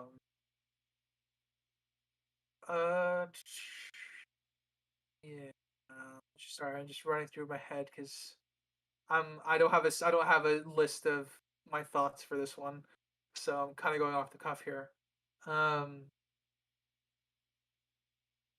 I'll do my subjective first, before I go into characters and stuff like that. I think subjectively, this is probably an 8. I quite enjoy this movie. I'll definitely watch it again. It hit me harder than I thought it would, um, which is only a compliment to the film. And I think all the actors did a wonderful job. And it's a fun multiverse movie. Uh, Far better than one of the other ones that talked about on this podcast. And I think fairly on par in terms of enjoyment for me with the other. Though I do think this movie is objectively better, which is goes into what's going to be moved come recap. Oh wow, from a Um, 1? no, I'm referring to Into Spider Verse. Oh. But yes, that one too. This one's infinitely better than that one. Um, that one's not moving. Sorry, Springs. No, no, No no. No need to negatives. apologize. That was my Yeah, confusion. no, I'll still double down on that one. So yeah, this is kind of making me move my objective into the Spider Verse one because I think this objectively accomplishes more consistently without breaking as much. So it's kind of making me reevaluate because this. So yeah, and Spider Verse is getting moved because I think this is an 8 objectively, and I'll explain that really quickly. I think all the character work is excellent. Waymond might be a background character or a quote unquote side character for a fair bit of the film, and even still, the versions of him that we are shown are very, very well developed, and they play off of each other as we see in the monologue scenes, which are some very, very powerfully written scenes. Um, I think Joy as a kind of an allegory for an aimless teenager who doesn't know what they want out of life, suddenly getting omniversal powers is kind of I can sort of see how they get to that end point. And while I think Joy is probably missing, I think the most in terms of character, I still think she's developed enough for it to come to a very, very well positioned thematic ending. In terms of when it comes to her, uh, and then Evelyn, I think is intentionally the most well fleshed out character here, considering she's the one we spend the most time with. We see everything through her eyes and her perspective. So even when she's learning profound lessons or getting taught things by other characters, we're being informed with her. Um, and I think that only helps her character. Um, and I'm kind of happy they didn't go static with her. Because static characters can work, but I think every character except Waymond might grow. If Waymond grows, I haven't noticed because I watched the film a second time, and I imagine if he does, it's more subtle. Um, but the various Waymond's role great, and we don't really get much of other versions of Evelyn other than when at the end they're all being motivated and to be helpful, more or less. Like she's helping Chad get Raccoony back, that sort of thing. Um, and then I do think the weakest point of this film is world building. That's not surprising considering most time travel and multiverse movies suffer from the same problem of it's going to be very difficult to keep those rules consistent if you're going to have the element of whimsy and fun injected into it. I'm not saying it's impossible, but it is very, very difficult to do. So that's probably the biggest setbacks for this film.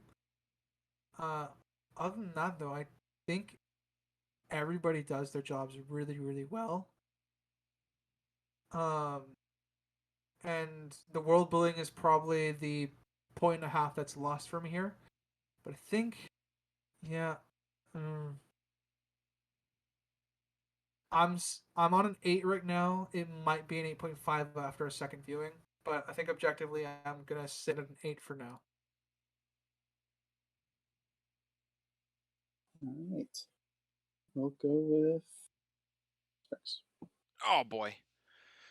Let's see. Subjective. I thought this movie was phenomenal. It was really good. I had to put my notes down on my first viewing to watch it just for subjectivity, write down that score, watch it again. Subjective did not change. I got very emotional. Just felt the emotions first time viewing. Second time viewing, I actually did cry. Uh, and thought it was very good. I cried at just going through the part of Evelyn, seeing how good of a husband and person Waymond is, and going through all that. I thought it was great. Acting was on above the bar. Everyone acted so well. The One might cinematography, say Oscar worthy. yeah, one might say Oscar worthy. That's right. There are some Oscar worthy supporting actors in this film. The cinematography was really good.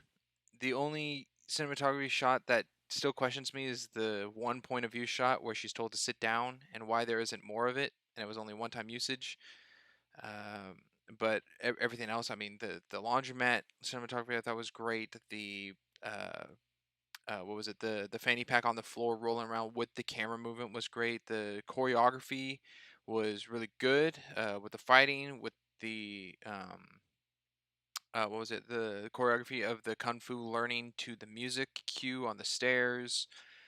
The choreography of everyone fighting on the stairs at the end, where Jobu's trying to get to the bagel. I think it all just flowed nicely.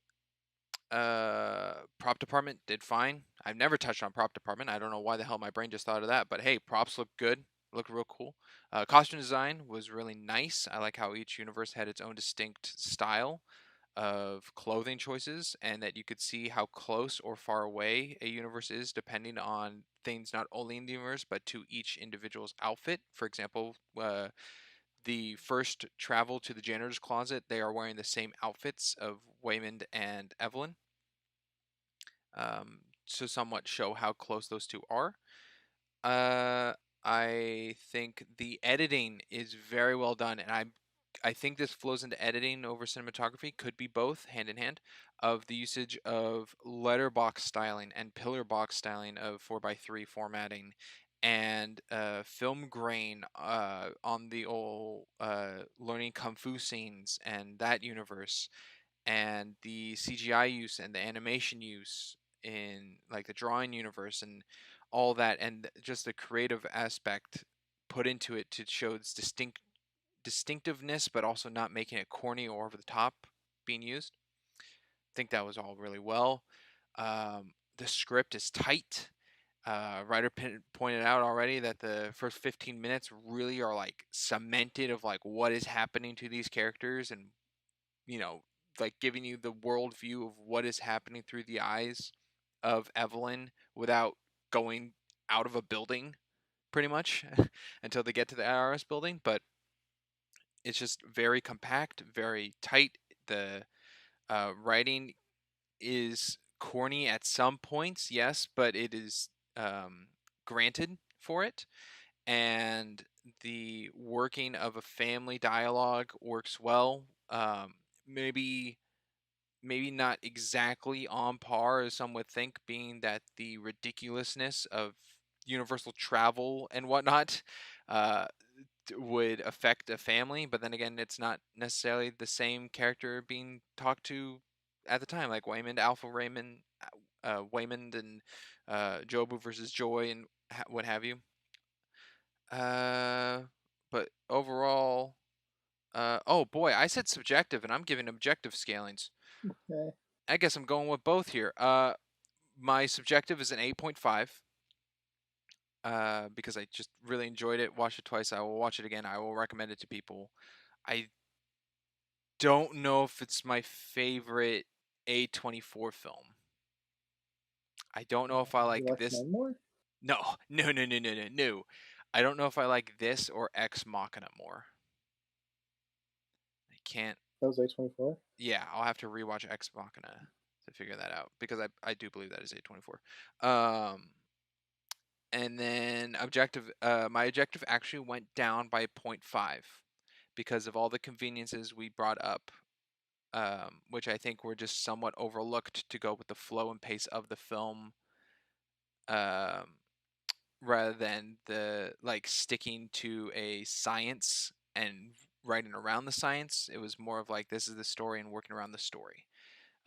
So my objective is 8.5. Okie dokie. I guess before my ratings, a random question popped in my head. I'll post to you guys. In the beginning, we get the opening of the mirror. That's clearly not from our universe, Evelyn. Do you think we met that universe, Evelyn, whichever the mirror is from? Oh, the Mirrorverse? Completely subjective. There's no evidence of anything. But well, what do you guys think? Well, you mean the one doing karaoke? That mirror, that room, yeah. Oh, just that room. No, Because I don't. that's not the room we know. No, I don't know if we ever saw that version of Evelyn. Okay, so you think it's just the one we never met? Yeah, I'm gonna go with one we never met, because it would have been cool to see like them going upstairs for a discussion, and the entire upstairs apartment is mirrored. Okay. That'd have been cool, but never shown. Well, we'll just jump to my rating then. There's not really any definitive answer to it. Maybe it's the raccoon world. Could be. So I'll start with my subjective. Hopefully, I'll stick with it because I tend to branch off like you just did. I enjoyed it. I had a lot of hype going into this because the Oscars and just its general release. I didn't hear a single negative thing about this movie. I didn't know anything about this movie other than it was a multiverse film and people were comparing it to Doctor Strange. With all that, I very much enjoyed it. It is certainly something I'll watch again. Probably something I'll recommend to my parents to watch. I think I'm going to give it an 8 subjective. All right, probably something you want to watch when you're not as tired. Yeah, that's fair. Objective. This was probably the tightest multiverse film I've seen. I went at it several times. Sometimes you guys agreed, sometimes you didn't, but it's still very tight. I like that it's along one timeline. There's no time travel aspect to it that we saw, so that I think is beneficial for it and makes it unique from what I've seen. The rocks, them being able to be in the rocks, we debated. I'm with Ryder where it's just I think it breaks the rule they establish of where you need to be in a version of yourself. I don't think a rock is a version of them. She even says there's no living life. Those rocks aren't alive, not beings we understand. So I'll say that's a broken rule.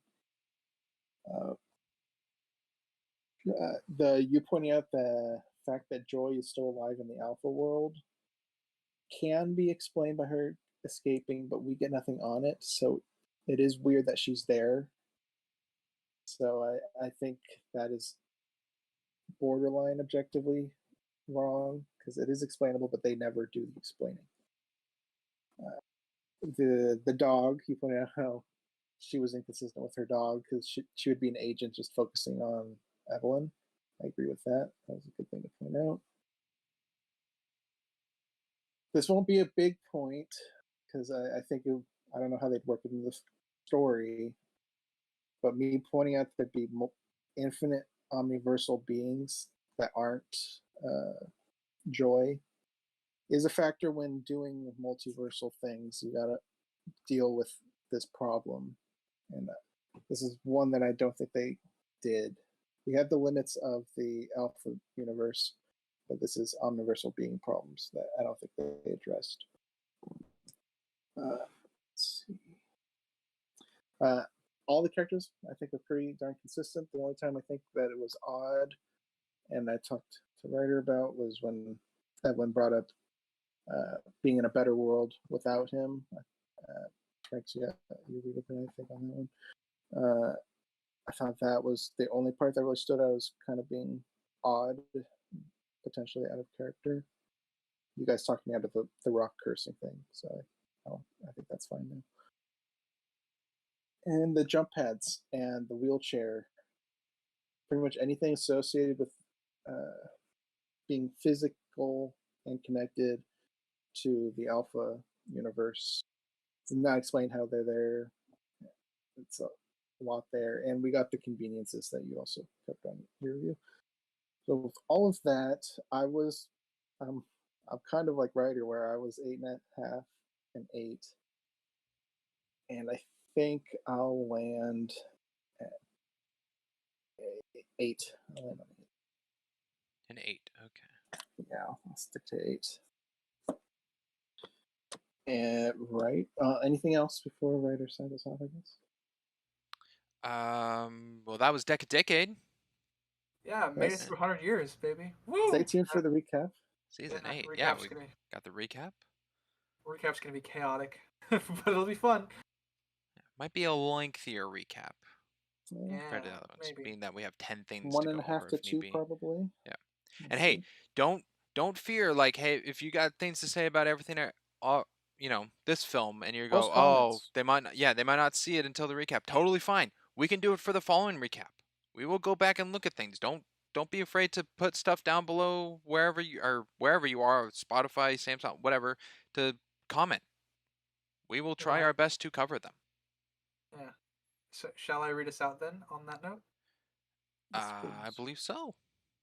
All right, everybody. Thank you for listening wherever you are, whether it be Spotify, Anchor, Amazon, Castbox, Google Podcasts, and Pocket Casts, and Samsung. And if you're on our YouTube side of things, feel free to like, comment, and subscribe. Tell us how much you hate our opinions or how much you love them. Listening to us debate over omnidimensional beings for like 30 minutes or something like that. That must have been. I'm sure you developed your own opinions during that. But as always, I have been a geeky writer. I'm Crimson Maroon. We had a Sinister There was Boy. a Sinister Boy. And I'm Sprinks. And we will catch you next time. Later, everybody. Bye. Toodaloo.